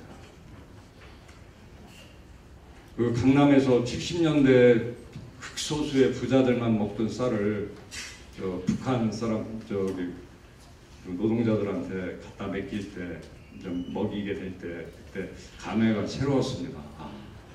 세상 일을 모르는데 원래 그 북한에 공장하면서는 그 현지에서 그 공급되는 게 적고 또 부분적으로 동기부여를 위해서 우리가 현금 임금 외에 임금의 한 40~50% 되는 수준의 예산을 별도로 할당을 해서 거기에 그 독립후생적 지출을 했습니다. 예를 들면 먹을 것도 좀 갖다 줬고 초코파이 같은 것도 하루에 한 10개씩 줬습니다. 처음에 한 개 줄 때는 껍데기가 하나도 안 나와요. 왜 집에 갖고 가야 되니까. 근데 나중에 10개 이렇게 주니까 한두 개씩 먹더라고요, 자기들이. 근데 그것이 또 그 장마당에 가고 또 이제 그 물물 교환을 하면 자기들이 상당히 필요한 거를 구할 수 있고, 그리고 북한의 현실인데 개성공단의 공장들은 공장마다 다 대규모 목욕탕이 설치되어 있습니다. 왜냐하면 이 사람들이 특히 날 춥고 할 때는 뜨거운 물을 쓸 수가 없으니까 목욕을 안 해요. 못하기 때문에 냄새가 많이 납니다. 뭐 바이어도 오고 해야 되는데 우선 우리도 괴롭고, 그래서 그 목욕탕에서 돌아가면서 일주일에 한 2번씩 목욕을 시킵니다. 목욕을 시키려면 남쪽에서 샴푸도 또 비누도 치약 칫솔까지 사다가 공급을 했습니다. 그러한 비용들이 전체 임금의 한 40~50% 정도 들어가는데, 그거야말로 그 도로 걷어다가 중국에다 안 팔아먹었을 테니까 그 핵에 전용될 리가 없었겠죠. 끝으로 저는 이런 얘기를 드리고 싶어요. 제 사위 얘기인데, 제가 그 딸이 하나 있는데 아들도 있지만 대학교 4학년 때 어학연수 좀 보내주세요 하도 사정을 하길래 보스턴에 1년간 보냈습니다. 그랬더니 이게 공부는 뒷전이고 연애를 했나 어떻게 미국 교포죠. 사위도 4살 땐가 미국으로 왔다니까. 신랑감을 하나 구해갖고 와서 참 결혼을 해야 되겠다고 해서 참 싫은데 할 수 없이 이제 시켰습니다.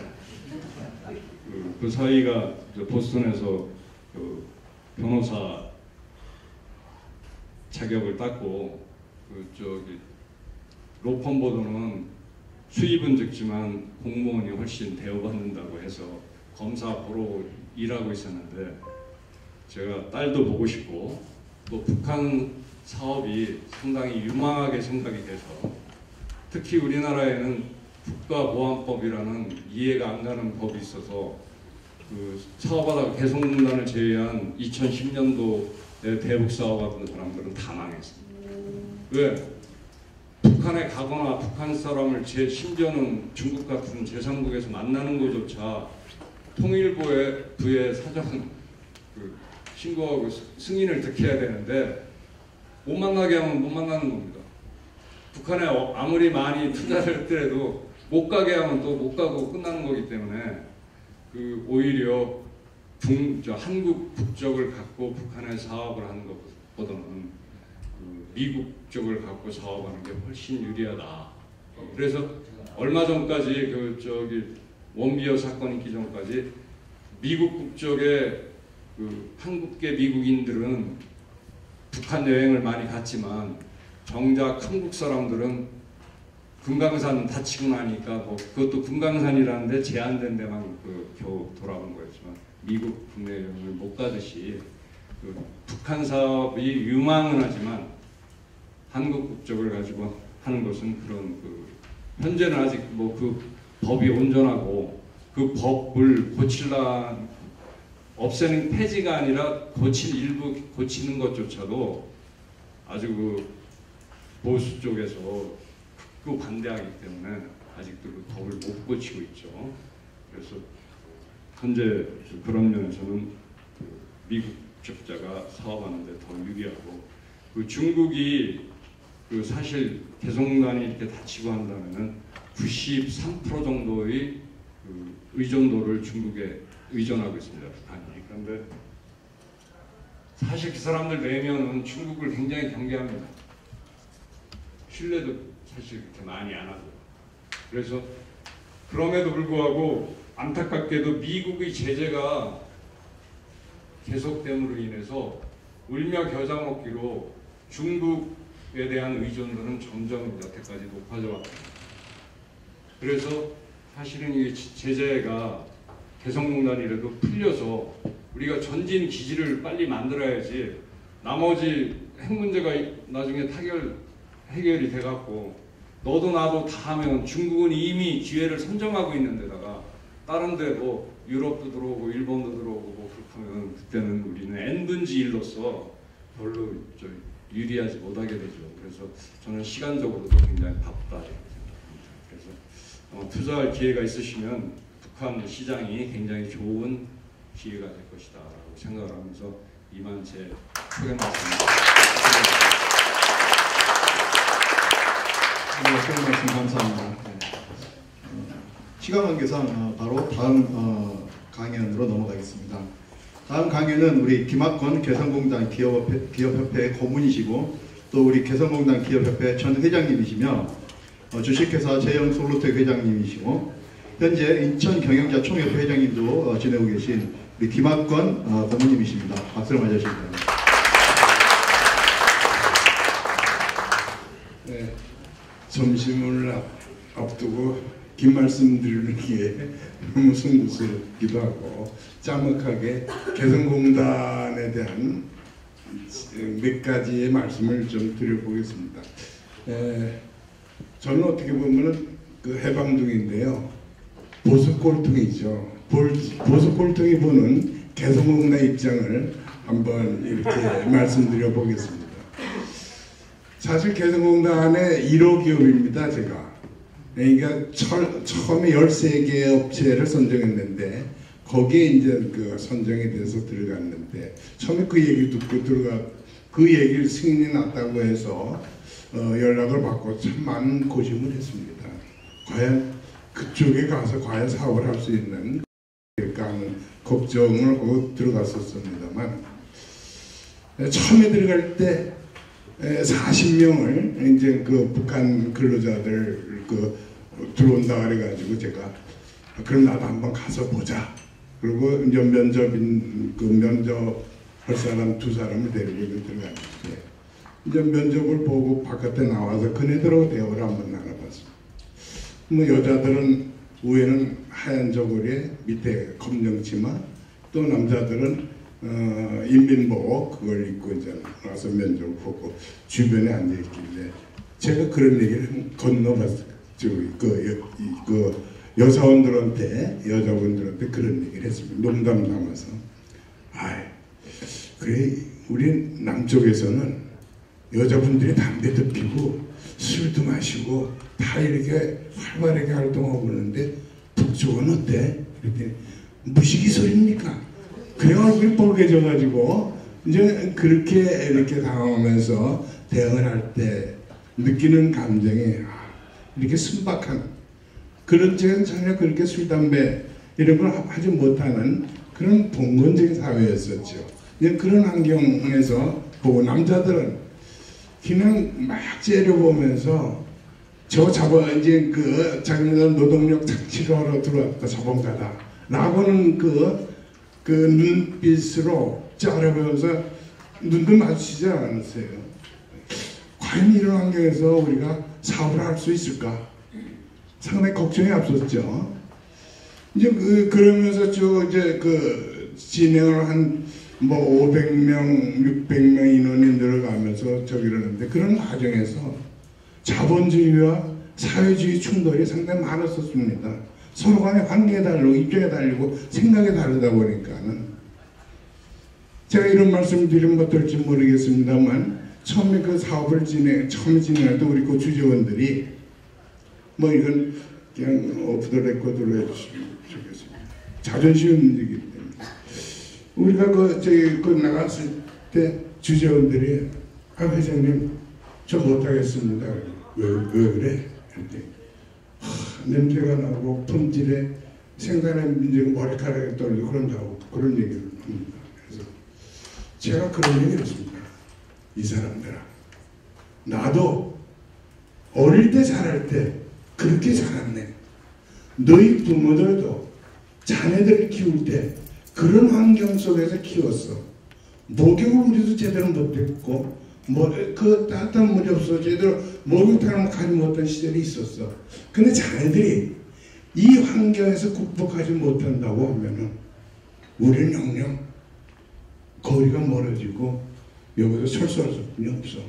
자네들이 이것을 이겨내줘야 돼 라고 내가 사정을 했어요. 이제 그네들도 이제 뭐 그런 충분한 얘기를 듣고 그러니까 이제 저기 됐죠. 그 다음에 회사에서 샤워 시설을 해놓고 목욕탕을 해놓고 그러다 보니까 이제 그런 부분은 다 이제 풀어졌어요.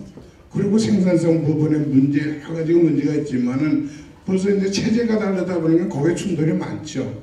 그래도 하나하나 이해를 시켜가면서 어떤 것이 바른 것이고 어떤 것이 그런 것인지를 충분히 같이 충돌이 됐지만은 이해를 시키면서 풀어가고 있었죠.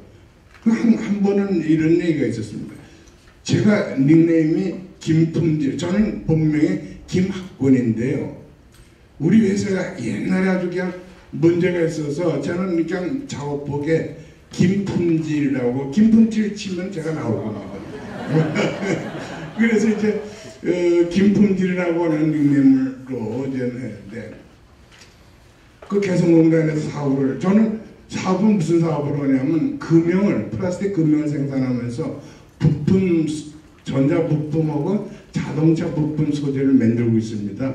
그러니까 이제 한국에서는 한 300명 정도 지금 현재 있고요. 중국에 한 600명, 베트남에 2,800명, 일본에도 있고, 그러니까 베트남, 일본, 뭐 중국 뭐 이렇게 해서 투자를 하고 있지만은 그 중에서 저는 제일 그래도 투자하는 게 좋은 데가 언어가 서로가 되고 거리상으로 갖고 없고 제일 좋은 게 개성공단 아니냐 이런 전제를 깔고 지금 말씀을 드리는 겁니다.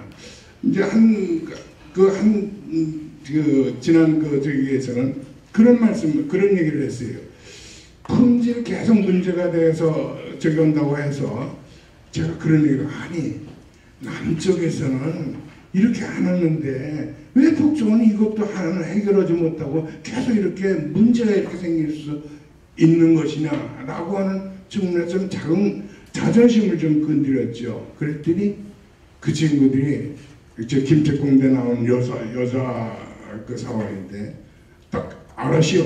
그러더니 저도 우리 남쪽 한국에서도 잘 못하는 그 어떤 상업공학적인 공식을 이렇게 채택해서 한 1개월 후에 개선이 됐다고 개선조에서 개선이 됐다고 발표를 한다고 그래요. 그래서 야 그럼 내가 한번 들어가 봐야겠다라고 해서 들어갔는데 정말 우리 한국 남쪽에서 하는 것보다는 더 디테일하게 아주 공식화돼서 탁탁탁탁 이렇게 나와서 발표를 하는 거 보니까는 참 대단해요.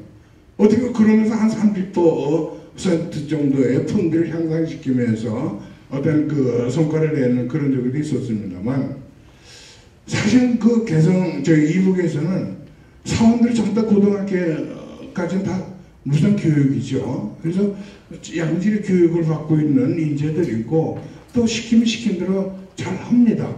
저는 그런 걸 보면서 상당히 다른 베트남이라든가 중국 다른 지역보다는 언어가 통하는 또 그런 쪽에 양질의 노동력이 있는 그런 것들이 우리가 좀 더 관심을 갖고 챙겨가야 될 부분이 아닌가 이렇게 생각합니다. 옛날에 우리도 저도 잘할 때 이런 적이 있었습니다. 미국 사람들이 지나가면 기분 좋고라 이렇게 하면서 쫓아다니는 그런 적이 있었죠. 또 미국에서 우리가 없어서 가난하고 없어서 못 먹어가지고 사실 분유 같은 거 아주 딱딱한 분유 같은 거 구운 물자를 그것도 못 먹는 적인데 나중에 알고 보니까 그래도 그것을 맛있다고 깨서 배고파서 먹었습니다. 그런 과거가 있습니다. 그것이 우리들의 과거인데 그걸 딛고 원조받고 적용한 것이 우리들의 현실인데 지금 이제 우리나라도 잘 살 수 있는 환경이 됐습니다. 어느 정도 주변에 어려운 국가에 관심을 가질 때가 됐습니다. 그렇다고 하면은 우리가 주변에 다른 국가도 많지만 우리 이웃에 있는 북한 사회 바로 이웃 아닙니까? 우리 동파 아닙니까? 그런 쪽에 우리가 좀 더 관심을 갖고 챙겨가야 될 부분이 아닌가. 남보다는 더 가까운 우리 이웃에 더 관심을 갖고 챙겨가야 될 부분이 아닌가. 이렇게 생각해 보기도 합니다. 그리고 마지막으로 말씀을 드리고 싶은 것은 저희 우리나라 대한민국이 성장을 하는 산업 개발을 하는 과정에서 제일 제가 기억에 남는 것은 마산 수출 자유지역을 만들었었습니다. 제일 처음에 박정희 대통령이. 그래서 이제 제일 동포들이 거기다 투자를 했죠. 그것이 근본이 된 겁니다. 그러고 나서 구로공단을 이제 또 만들었죠. 그래서 외국인 자본이 들어와서 산업 발전에 대해서 오늘의 대한민국에 있는 그런 모습이 됐는데, 저는 이렇게 생각을 해보게 됩니다. 자, 남북에 갈라져 있는 이 환경 안에서 개성공단이라고 하는 지역이 선정이 되어 있습니다. 이제 개성공단은 저는 이런 생각을 해봤습니다. 개성공단에 우리 미국에 있는 여기선 동포님들이 좀 더 이제 뭐 여러 가지 정치적 부분에 해결이 돼야 되겠죠. 그런 지역 해결이 잘 되고 원만하게 남북관계가 경제적 외로가 된다고 하면은 이제 LA 지역에 계신 동포 여러분들이 개성공단에 좀 더 관심을 갖고 적극적으로 투자해 주시기를 저는 바라는 마음에서 이 말씀을 드리는 겁니다. 감사합니다. 네, 우리 김학돈 의원님 좋은 말씀 감사합니다. 네. 그리고 이제 다음으로 우리 전기경 개성공단 기업협회의 이사님께서 강연해 주시겠습니다. 우리 전기경 짧게 그래도 짧게만이라도 해주시고요. 네. 기업협회 이사님은 주 드림F 대표이사님으로 지금 재직하고 계십니다.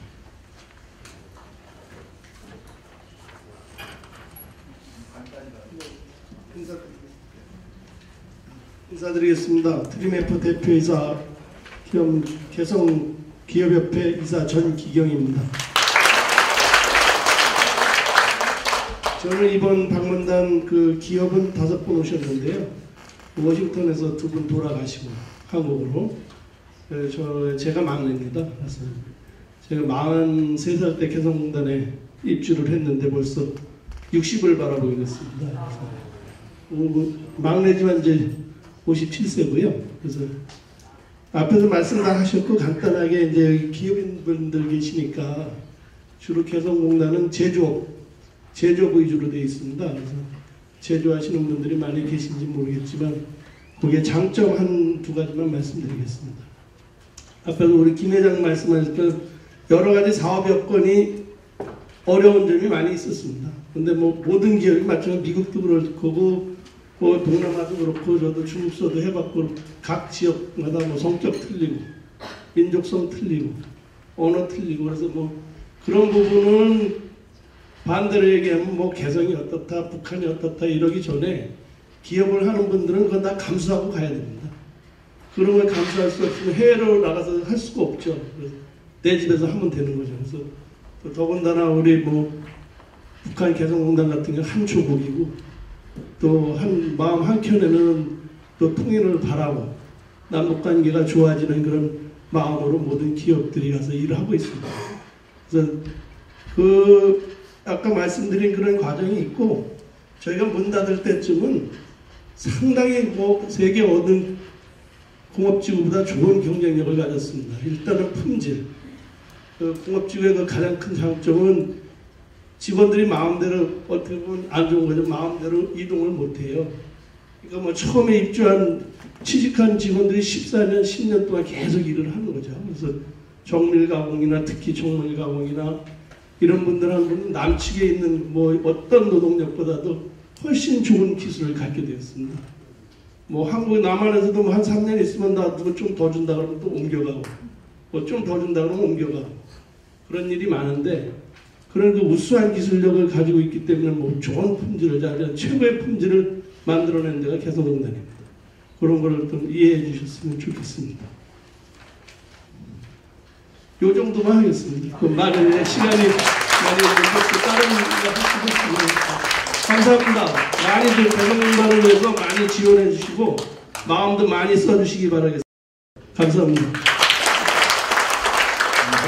행사를 위해서 이렇게 시간까지 배려해 주시기 너무 감사드립니다. 네.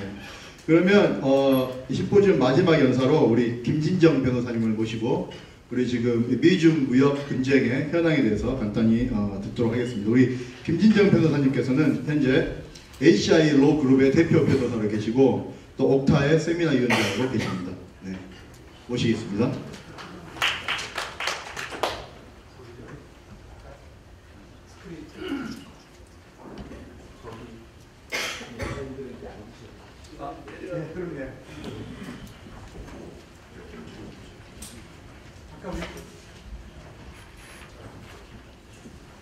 아까 우리 회장님 우리 북한 사람들이 목욕 잘 안 한다 그러는데 원래 목욕은 추석 때 한 번 하고 설날 때 한 번 하고 저는 오늘 트럼프 행정부의 통상 정책에 대해서 말씀드리겠는데요. 제가 이 지금 강연을 지금 5번째 하는데 제가 벌써 꽤 오래됐습니다. 그때도 우리가 예측을 많이 하고 많은 변화가 있었는데 최근에 또 많은 변화가 있었어요. 그래서 그 얘기를 조금 설명을 드리도록 하겠습니다. 왜냐하면은 이 지금 트럼프 행정부의 이 통상 정책이 이 개성공단하고도 좀 관계가 있다는 생각이 드네요. 전체적으로 돌아가는 걸 좀 알면은 참 좋을 것 같다는 생각이 듭니다. 저희는 김진정 변호사고요. 저희들은 이제 이 통상을 주로 하는 로펌입니다. 네 군데서 저희들이 일하고 있고요. 오늘은 이제 미국 현재 무역 전쟁이 어떻게 돌아가고 있나, 그리고 왜 이런 전쟁을 하나를 좀 말씀드리겠고, 지금 이제 그리고 현재 어떻게 돌아가나, 그리고 앞으로 어떻게 될 것인가. 정말 누가 이기나, 전쟁 치면 누가 이겨야 되잖아요. 근데 중국 이기나 미국 이기나 보겠습니다. 그리고 이런 전쟁 속에서 우리가 살아남을 수 있는 방법은 뭔가라는 것을 잠깐 말씀드리도록 하겠습니다. 이 무역 전쟁은 이 스토리가 꽤 긴데요. 이 중국과 미국이 이렇게 무역 전쟁을 한다고 지금 되어 있는데, 사실은 이제 관세 부과로부터 시작했었죠. 이 미국 그 트럼프 행정부가 들어와서 미국이 무역으로 국가들을 제재할 수 있는 방법 12가지가 있습니다. 12가지가 있는데 여러 가지를 다양하게 쓰면서 그리고 이제 무역 제재를 하고 있는데요. 첫 번째는 우리가 옛날에 우리 삼성과 LG가 피해를 봤는데 201조라는 것을 해가지고 좀 피해를 봤었고, 그리고 잘 아시는 무역확장법 232조에서 철광하고 알루미늄 관세를 붙이면서 큰 이슈가 됐었죠. 그래서 캐나다, 미국까지 다 했는데 멕시코까지 했는데 한국은 나중에 풀려나왔죠. 그리고 본격적으로 이 301조, 무역권 301조를 가지고 트럼프 행정부가 중국만을 상대로 제재를 시작했습니다. 그 제재를 시작한 내용을 make long story short, 제가 짧게 설명드리면 4가지가 있는데요. 18년도 작년 7월 6일부터 345%에 해당되는 제품에 대해서 25% 관세를 붙였어요. 주로 통신 장비고 주로 IT에 관련된 컴퓨터 이런 문제였죠. 그리고 8월 23일 날 160억 불에 대해서 우리가 리스트 2라고 그래서 284개 제품에 대해서 관세를 붙였습니다. 즉 세금을 붙인다는 뜻이죠. 네. 그리고 리스트 3는 5,745개 제품에 대해서 무려 2천억 불어치에 대해서 9월 24일 날 10%부터 시작했습니다. 그리고 나중에 이제 우리가 지난달이죠. 5월 10일 날 25%로 확정이 됐죠. 그렇게 해서 여기 나와 있는 제품들은 물론 이제 많은 식품분이 들어가 있지만, 그러나 우리가 피부로 느끼는 제품들은 많이 안 들어가 있어요. 예를 들어서 이런 옷들은 안 들어가 있습니다. 들어가 있는데, 그리고 얼마 전에 지금 이번에 트럼프 대통령이 일본 오사카에서 시진핑을 만나는데, 만나서 합의가 되지 않으면 3,250억 불어치 상당하는 제품들을, 중국 제품이 거의 다 들어온다고 보시면 돼요.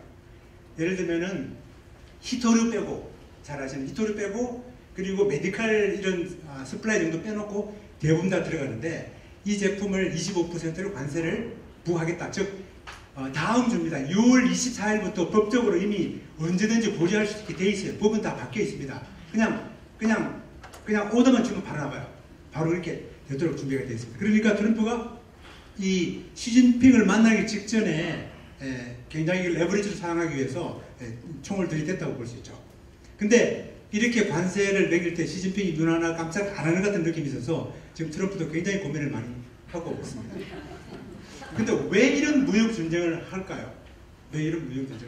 왜냐하면 나중에 전망을 잘 하려면 일단 왜 이 사람들이 무땀시 이게 전쟁을 하는지 우리가 볼 필요가 있다는 얘기죠. 자, 무역 전쟁 이유를 보겠습니다. 제가 이 무역 전쟁 이유를 4가지로 봤는데요. 공식적인 이유가 있습니다. 공식적 첫 번째 이유가 있고, 그다음 공식적인 이유가 두 번째가 있고, 비공식적인 이유, 말 못하지만 전쟁을 해야 되는 이유가 있고, 그리고 트럼프만 아는 이유가 따로 있어요. 자기만 아는 이유가. 자, 보겠습니다. 2001년도에 미국과의 2001년도는 특별한 날이에요. 2001년도는 중국이 WTO에 가입한 해입니다. 즉 국가로서 제대로 이제 통상국가로서 대접을 해주는 거죠. 근데 WTO에 들어가면 많은 그 무역에 대한 신사 협정을 해야 된다고요. 국가 간에. 중국이 잘 안 했죠. 혜택만 받고. 그리고 2017년도에 무려 3,752억 달러라는 무역 적자를 미국이랑 일으켰어요. 어마어마하게 8배나 많이 나왔습니다. 그러니 미국 사람들이 좋아할 리가 당연히 없죠. 이 무역 적자가 첫 번째 이유라고 볼 수가 있죠. 두 번째는 불공정 거래인데요. 이 중국과 미국은 참 정말 지금 일본과 한국 같은 경우는 달러가 떨어지면 한국 돈이 올라가죠. 당연히 그렇게 돼야 되는데 중국은 그렇지 않습니다. 달러가 가격이 올라가도 위안화가 내려가지가 않아요. 자, 이렇게 해서 그리고 위안화 가치 조작을 하고 있고, 그리고 지적재산권 너무너무 잘 아십니다. 그리고 국영기업 보조. 이 국영기업 보조는 단지 돈을 준다는 의미가 아니고, 예를 들면 미국이 CIA가 예를 들면 우리 구글을 소유한다고 치자고요. 어마어마한 일이죠. 예, 돈뿐만 아니라 많은 그런 문제들을 일으키고 있고, 그리고 외국인 기업들을 차별한다는 얘기죠. 지분을 많이 못 갖게 한다는 얘기고, 그리고 기술 이전. 자, 중국에서 비즈니스 하려 그러면 그 기술을 다 이전해라고 그렇게 요구를 하고 있죠. 굉장히 불공평한데, 그렇게 해서 이런 비공식적인 이유가 있고, 그 다음에는 오늘 제가 시간이 많이 없기 때문에 15분밖에 없기 때문에 빨리 진행합니다. 그 다음에 비공식 이유는 이 패권 사업인데요. 지금은 대부분 다 이렇게 이해를 하고 있습니다. 왜? 관세를 1차, 2차, 3차 부과를 해도 변화가 없어요. 그리고 미국은 관세 수입이 40 빌리언 정도 되는데 한 40조 정도밖에 되지가 않아요. 근데 그렇게 해서 지난 관세를 부과해보니 그 이익이 많지가 않았어요. 한 4조 정도 더 들어온 거예요. 그러니까 이건 관세 가지고는 해결되지가 않아. 근데 지금 일단 할 수 있는 게 밖에 관세가 없었는데, 그래서 이 트럼프가 다른 방향으로 이 물꼬를 틉니다. 이제 둘이서 싸움을 하죠. 싸움을 하는데 중국도 웬만하니까, 사실 여러분은 저 리스트 3가 발표되고 10% 올랐을 때 우리 피부로 못 느꼈어요. 그리고 이번에 25% 올렸는데도 아무도 대응하는 사람이 없어. 한국에서 관세 25% 올랐으면 난리 났을 거예요. 근데 표시가 안 나. 그쵸? 이 큰 마른 땅에 물 붓기죠. 표시가 안 나요. 그래서 미국 무역 전쟁을 진짜 하는 이유는 뭔가? 많은 학자들이 이렇게 봅니다. 패권 전쟁이다. 근데 미국이 중국에다 이런 말을 못하죠.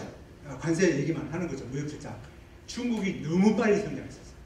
2001년도 이후에 2018년도까지 굉장히 빠른 속도로 성장을 해서 미국을 위협하고 있다는 거죠. 중국의 GDP가 미국 GDP 65%에 올라왔어요. 근데 전통적으로 미국이 한 40% 오는 그런 GDP를 따르는 나라들은 그냥 두지 않았죠. 근데 지금 손보지 않으면 큰일 날 수 있다는 컨셉을 한 거죠. 왜냐하면 나중에 나오겠지만 1985년도에 일본이 한참 커갈 때, 미국 GDP의 38%를 올라갈 때 미국이 한번 일본을 확 눌렀습니다. 프라자 협의라는 걸 눌렀는데, 근데 중국을 너무 오랫동안 놔둔 거예요. 사실은 중국을 한 2008년, 9년 정도에 잡았으면 참 좋았을 텐데, 그때 잡았으면 잡혔을 거예요. 이 관세만 가지고 잡혔을 텐데, 그때는 안 잡혔어요. 그때 여러분 잘 알다시피 리만 브라더 사태로 미국도 죽게 생겼어요. 그러니까 힘들었죠.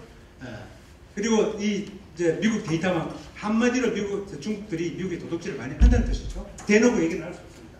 그리고 중국몽이 미국 우선주를 눌러서, 즉 중국이 미국을 앞서서 이 세계를 제패하겠다는 그런 두려움이죠.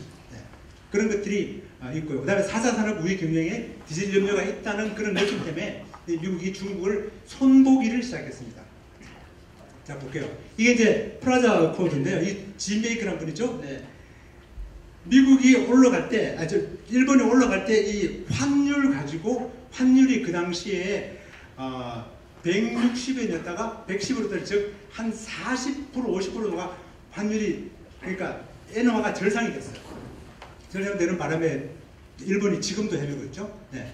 그리고 미국 전체적으로 서양 사람들은요, 이 징기스칸에 대한 포비아가 있다고 해요. 이 징기스칸이 이 서구 유럽을 징계할 때 이 빠른 말 가지고 승부를 냈었거든요. 예, 그랬는데 이 징기스칸 포비아, 즉 스피드가 너무너무 중요하죠. 비즈니스에. 우리 교포기업 중에서 스피드가 성공한 기업이죠. 포레버 21. 소비자 원하는 제품을 정확하게 빠른 시간에 만들어내죠. 네, 그렇게 성공한 기업이죠. 똑같습니다. 그래서 지금 요새 화웨이를 미국이 자꾸 트럼프가 정말 괴롭히고 있고 거의 망할 직전으로 하고 있는데 그 이유가 뭘까? 이 징기스칸처럼 이 앞으로 4차 산업은 스피드인데 이 스피드를 제일 지금 앞서 나가는 회사가 이 화웨이입니다. 미국 어떤 기업보다도 먼저 선두로 달린단 말이죠. 그러니까 이거 지금 손보지 않으면은 미국이 이 4차 산업 경쟁에서 뒤떨어진다는 거죠. 그렇게 해서 이 화웨이를 손을 보고 있는데 어떤 식으로 손을 보고 있느냐? 요걸 하겠습니다. 트럼프만 알아요. 트럼프만. 지금 사실은 화웨이를 손을 보고 있는 참 많은데 시간이 없어서 제가 말씀 못 드리겠지만 일단 화웨이를 손을 보고 있는 이유가 있다는 얘기고 그 다음에 트럼프만 아는 이유가 있어요. 근데 지만은 나도 알아 사실. 대선입니다. 대선. 정치인을 말을 다 믿으면 안 되겠죠. 그죠? 네. 대선인데 근데 그렇지만 트럼프가 주장하는 게 물론 자기 대선으로 향하는 그 마음과 국익과 맞아 떨어질 때 이게 힘을 발휘한다고 했죠. 자 볼게요. 트럼프가 대통령이 되면서부터 아메리카 퍼스트라는 주장을 했습니다. 그러니 당연히 중국 눌러야죠. 그리고 아메리카 그레이트 어게인. 이 말이 많은 사람들이 그렇게 민주당에서 그렇게 했어요. 우리나라 미국이 위대한데 무슨 소리냐. 그렇지가 않아요. 세상이 너무나 빨리 변하기 때문에 중국한테 잡혀 먹을 수 있다는 생각을 한 거죠. 그 다음에 I made America great 표현했는데 이 내용이 참 있는 게 이 내용을 잘 보면요. 트럼프가 대통령 되기 직전에 선거 시절에 후보 시절에 공약한 게 있어요. 공약한 게 뭐냐면 TPP 폐기하겠다 그랬고 그리고 강력한 무역 협상과 하겠다 그랬고 불법 행위 제재하고 납자 철폐하고 중국 환율 조작국 그 다음에 불법 보조금 불법 행위. 그러니까 여기 보면요. 이 한 두 개 빼놓고는 전부 다 중국에 관련된 내용들이에요. 한마디로 트럼프는 중국을 손보겠다고 주장하면서 대통령이 됐어요. 그러니 중국을 손을 안 보면 안 되는 거죠. 당연히. 자, 볼게요. 아까 이런 관세 보고를 했었죠? 무역 전쟁 현황을 제가 보겠습니다. 그래서 지금 이 관세를 자, 첫 번째 관세를 했는데 중국이 워킹 안 해. 두 번째를 했는데도 워킹 안 해. 세 번째 2천억 불을 했는데도 중국이 꼼짝을 안 해요. 왜 그렇습니까? 중국이 내공이 장난이 아니라는 얘기죠. 맷집이 세다는 거죠. 예. 자, 그렇게 해서 협상을 합니다. 협상을 무려 10번 이상을 했습니다. 여기서 협상단에 중국 갔다가 워싱턴 오고 왔다 갔다 하고 했는데 결론이 나지 않았어요. 그리고 나중에 구두로 약속했어. 우리가 지킬게라고 얘기했는데도 결국 못했는데 협상 내용이 이렇습니다. 협상 내용은 무역 수지 개선 no problem. 트럼프 얼마든지 도와줄 시진핑이 도와주고 사회보안 이제 장난 안 치면 되는 거죠. 해외 기업 기술 이전 강요 안 하기로 했어요. 그리고 국영 기업 정부 보조 이건 미국이 컨트롤할 수가 없어요. 어차피. 네. 근데 이제 중국 측이 요구한 게 있어요. 중국 측이 이 관세 요율을 1, 2, 3차를 다 없애라. 다 없앨 수는 없는 상황이라는 것을 트럼프는 또 주장을 하고 있죠. 그리고 또 재밌는 게 이 부분입니다. 해외 기업 투자 기업, 즉 금융기업을 미국이 지분을 가질 수 있도록 해라는 거죠. 즉 금융시장을 개방하라는 건데 이 부분이 구두로 약속한 것 같은데 실제로는 정해지지 않아요. 그 다음에 보면 지적재산권을 보호장치죠. 중국이 항상 이 지적재산권을 가지고 미국을 괴롭히고 사기를 치니까 법제화하라는 거죠. 법제화하는데 미국 때문에 중국 법을 바꾼다? 이게 말이 안 되는 거죠. 근데 이 구두는 어느 정도 얘기가 됐는데 실제 시진핑에서 11번째에서 틀었죠. 그러니까 완전히 뒤집어진 거죠. 그렇게 해서 지금 현재는 6월 말에 오사카에 있는 G2톤에서 시진핑하고 트럼프가 만나서 결론이 나면 잘 되는 거, 그렇지 않으면 굉장히 길게 갈 수 있다는 것이 지금 현재 돌아가는 상황입니다. 자, 그럼 앞으로 전망이 어떻게 될 것인가? 자, 보겠습니다. 이 조금 약간 우리 이렇게 되려면 이 협상하는 사람들을 좀 이해할 필요가 있습니다. 트럼프는 100% 비즈니스맨이죠. 그리고 부동산 협상가입니다. 부동산 협상가들이 공갈이 좀 심하죠. 공갈이 좀 심합니다. 여기 부동산 하시는 분 계시면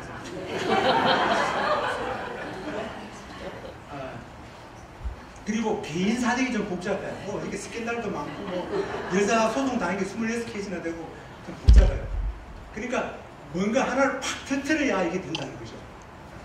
그리고 공약을, 왜냐하면 이 정치인이 참 제일 중요한 게 공약인데, 이 트럼프가 지금 중국 때리는 걸요 미국 사람들이 너무 좋아해요.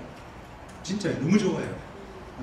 너무 좋아하기 때문에 이 공약 이행을 통해서 재선을 노리고 있다는 이런 큰 그림상으로 이해를 하면 참 좋고, 그 다음에 이 트럼프 통상부를 이 뒤에 백업하는 사람이 4명이 있는데, 여기는 피를 나바로는 유시 얼바인 교수가 있고, 그 다음에 로하스라는 통상부 장관이 있고, 그 다음에 문우신 이 재무장관이 있어요. 재무장관이 있고, 그리고 로버트 라이트아이즈라는 분이 계신데, 이분이 이제 미국 대법부 장관입니다. 대법부 장관인데, 지금까지 제가 아까 왜 이게 단순한 무역 전쟁이 아니냐면, 관세 가지고는 더 이상 승부가 나지가 않아요.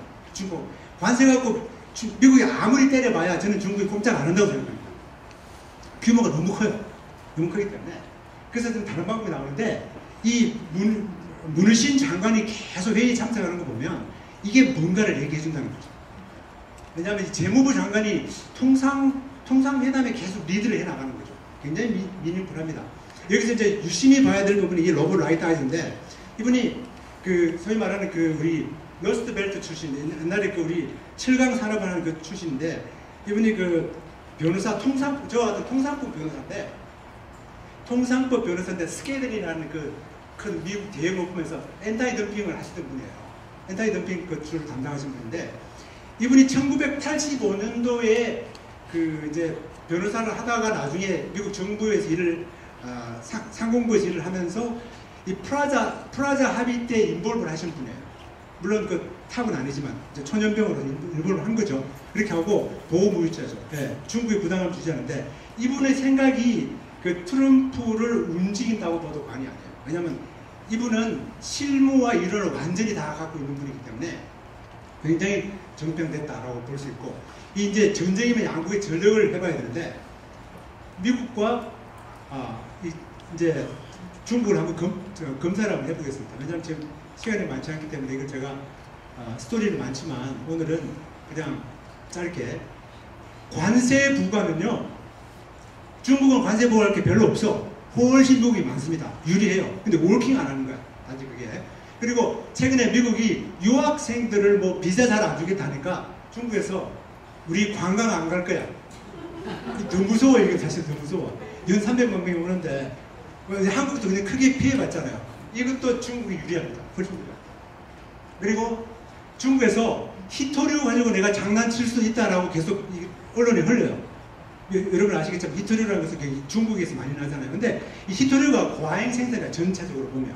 그래서 히토류도 저는 그렇게 월킹 안 한다고 봅니다. 그러나 협상의 레버리지를 사용할 수 있다고 봐지고, 근데 중국이 약한 점이 뭐냐니까 반도체예요. 반도체. 중국이 이 히토류 가지고 반도체를 만드는데, 이 반도체를 잘 가지고 있어야 중국이 IT 산업이 발전하는데, 중국의 반도체를 12%밖에 못 만들어. 전부 다 나머지는 다 수입해야 됩니다. 특별히 미국에서. 그러니 이 기술 전쟁 붙으면 미국이 누가 이긴다? 미국이 이겨요. 미국이. 그리고 이제 이 중요한 건데, 그러면 시진핑이가 우리가 가지고 있는 $3 트릴리언 채권 팔아버릴게요. 저도 이번에 이 사건이 있어서 제가 뮤추얼 펀드 저희도 보니까 채권을 많이 있더라고요. 야, 이거 채권값 떨어지는 거 아니냐라고 생각했는데, 이것도 그렇게 월킹 안 하는 게, 채권을 팔면 중국이 나중에 왕창 돈을 미국에다 다 뺏기는 거죠. 그것도 쉽지 않을 거다. 그리고 군사력도 미국이 월등하죠. 근데 유리한 게 있어요. 중국은 정치 체제가 독재이기 때문에 이게 컨트롤할 수 있다는 거죠. 그런 점이 있고, 이제 진짜 시리어스한 문제가 이 금융 제재입니다. 만일에 중국 은행 가운데 하나가 화웨이를 어떻게 미국이 컨트롤하냐면은, 화웨이가 이란하고 비즈니스를 했기 때문에 이란하고 비즈니스를 하면 안 되거든요. 그럼 화웨이는 비즈니스 하는 모든 것을 다 제재하는 거죠. 마이크로소프트, 애플, 에브리바디 똑같아요. 만일에 중국 은행이 북한이나 이란이나 거래를 했다 그러면 그 은행과 거래하는 모든 미국발 다 제재할 수 있죠. 무지무지하게 파워풀한데 그건 아직 나오지가 않은 것 같죠. 자, 그러면 이 전망을 어떻게 봐야 될 것인가? 트럼프 지지율을 좀 상당히 말해봐야 돼. 트럼프가 너무너무 인기 없다 그러면 시진핑은 버티기. 국방부식에 돌아가잖아요. 그러니까 시간 지나면은 해결된다는 거죠. 그리고 이 금융 제재가, 즉 만일에 이 금융 제재가 어떻게 변하는지를 보면 이거 미국 전쟁이, 미국 북미 전쟁의 중미 무역 전쟁을 이해할 수 있다. 즉 누가 레버리지 갖고 있다. 이 말은 참 재밌는 말인데, 트럼프가 옛날에 부동산 사업에서 빚을 어마어마하게 은행이라 빚을 어마어마하게 졌는데 그 자기 보좌관이 우리 사장님 큰일 났다고, 빚이 이렇게 많아서 너무 걱정되지 않냐 그러니까 내가 왜 걱정하냐고, 은행이 걱정이었어요. 그래서 트럼프는 그런 컨셉을 갖고 있는데, 그러니까 똑같아요. 채권을 중국이 많이 가지고 있어. 누가 손해볼 건데 나중에 채권 팔면. 그렇죠? 그런 레버리지가 있기 때문에 사실 이게 굉장한 기싸움이 있다는 거죠. 그래서 이런 레버리지를 누가 가지고 있는 따라서 이 북중 무역 전쟁이 방향이 달라질 수 있다. 자, 최종적으로 관심이 있는 이 수입 관세는 어떻게 변할 것인가? 관세 합의가 잘 돼서 관세가 무역 전쟁 이전으로 갈까? 아니면 그냥 현재 상태 유지할까? 저는 개인적으로 이전으로 돌아갈 것 같지는 않습니다.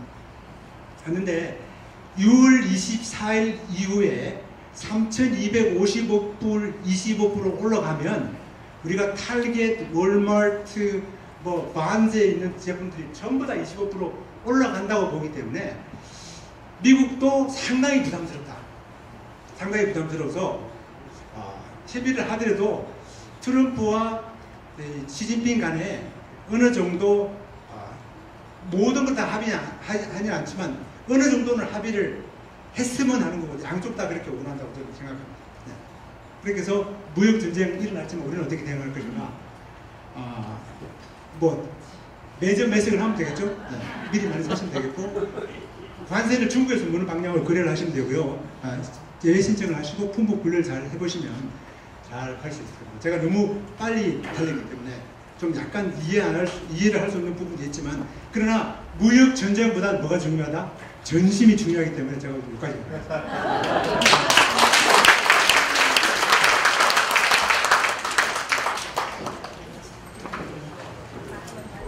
자, 이제 오늘 우리 이 행사를 위해서 수고해 주신 우리 개성공단의 우리 임원들께 감사패를 전달하는 시간을 갖도록 하겠습니다. 자, 우리 제가 호명하시는 분 앞으로 좀 나와주시면 좋겠습니다. 네 분, 네, 사장님 모시고요. 그다음 우리 김진양 교수님, 정기섭 회장님, 김학권 회장님, 그리고 정기영 대표님 나오셔서 우리 감사패를 드리겠습니다. 한태영.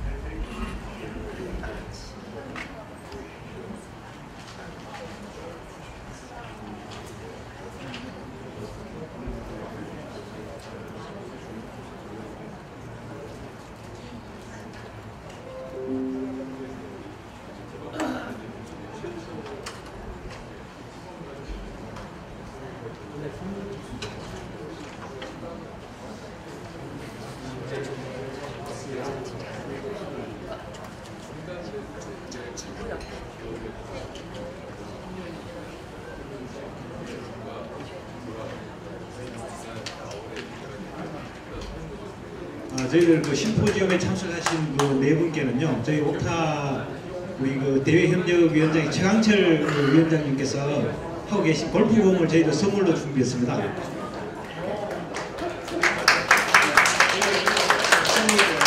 선물 받으시겠습니다.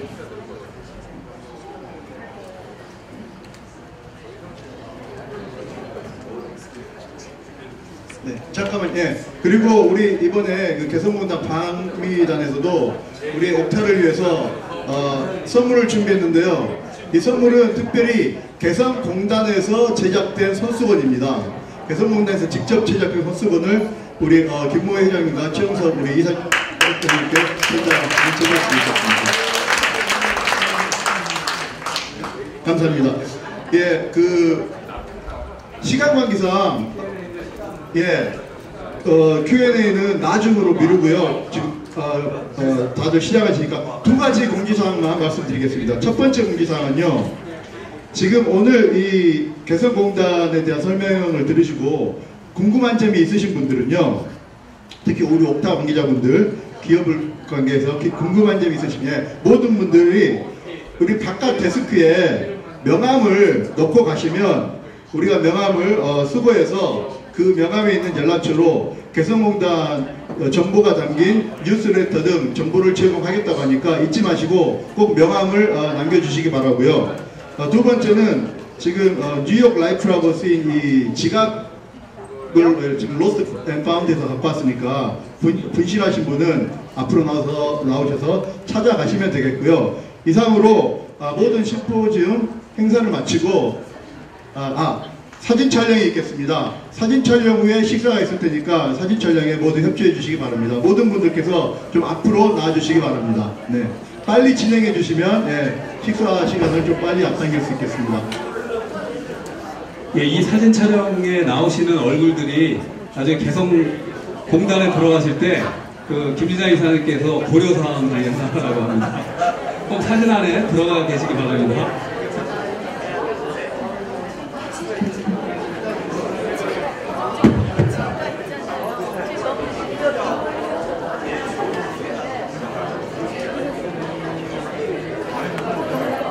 아니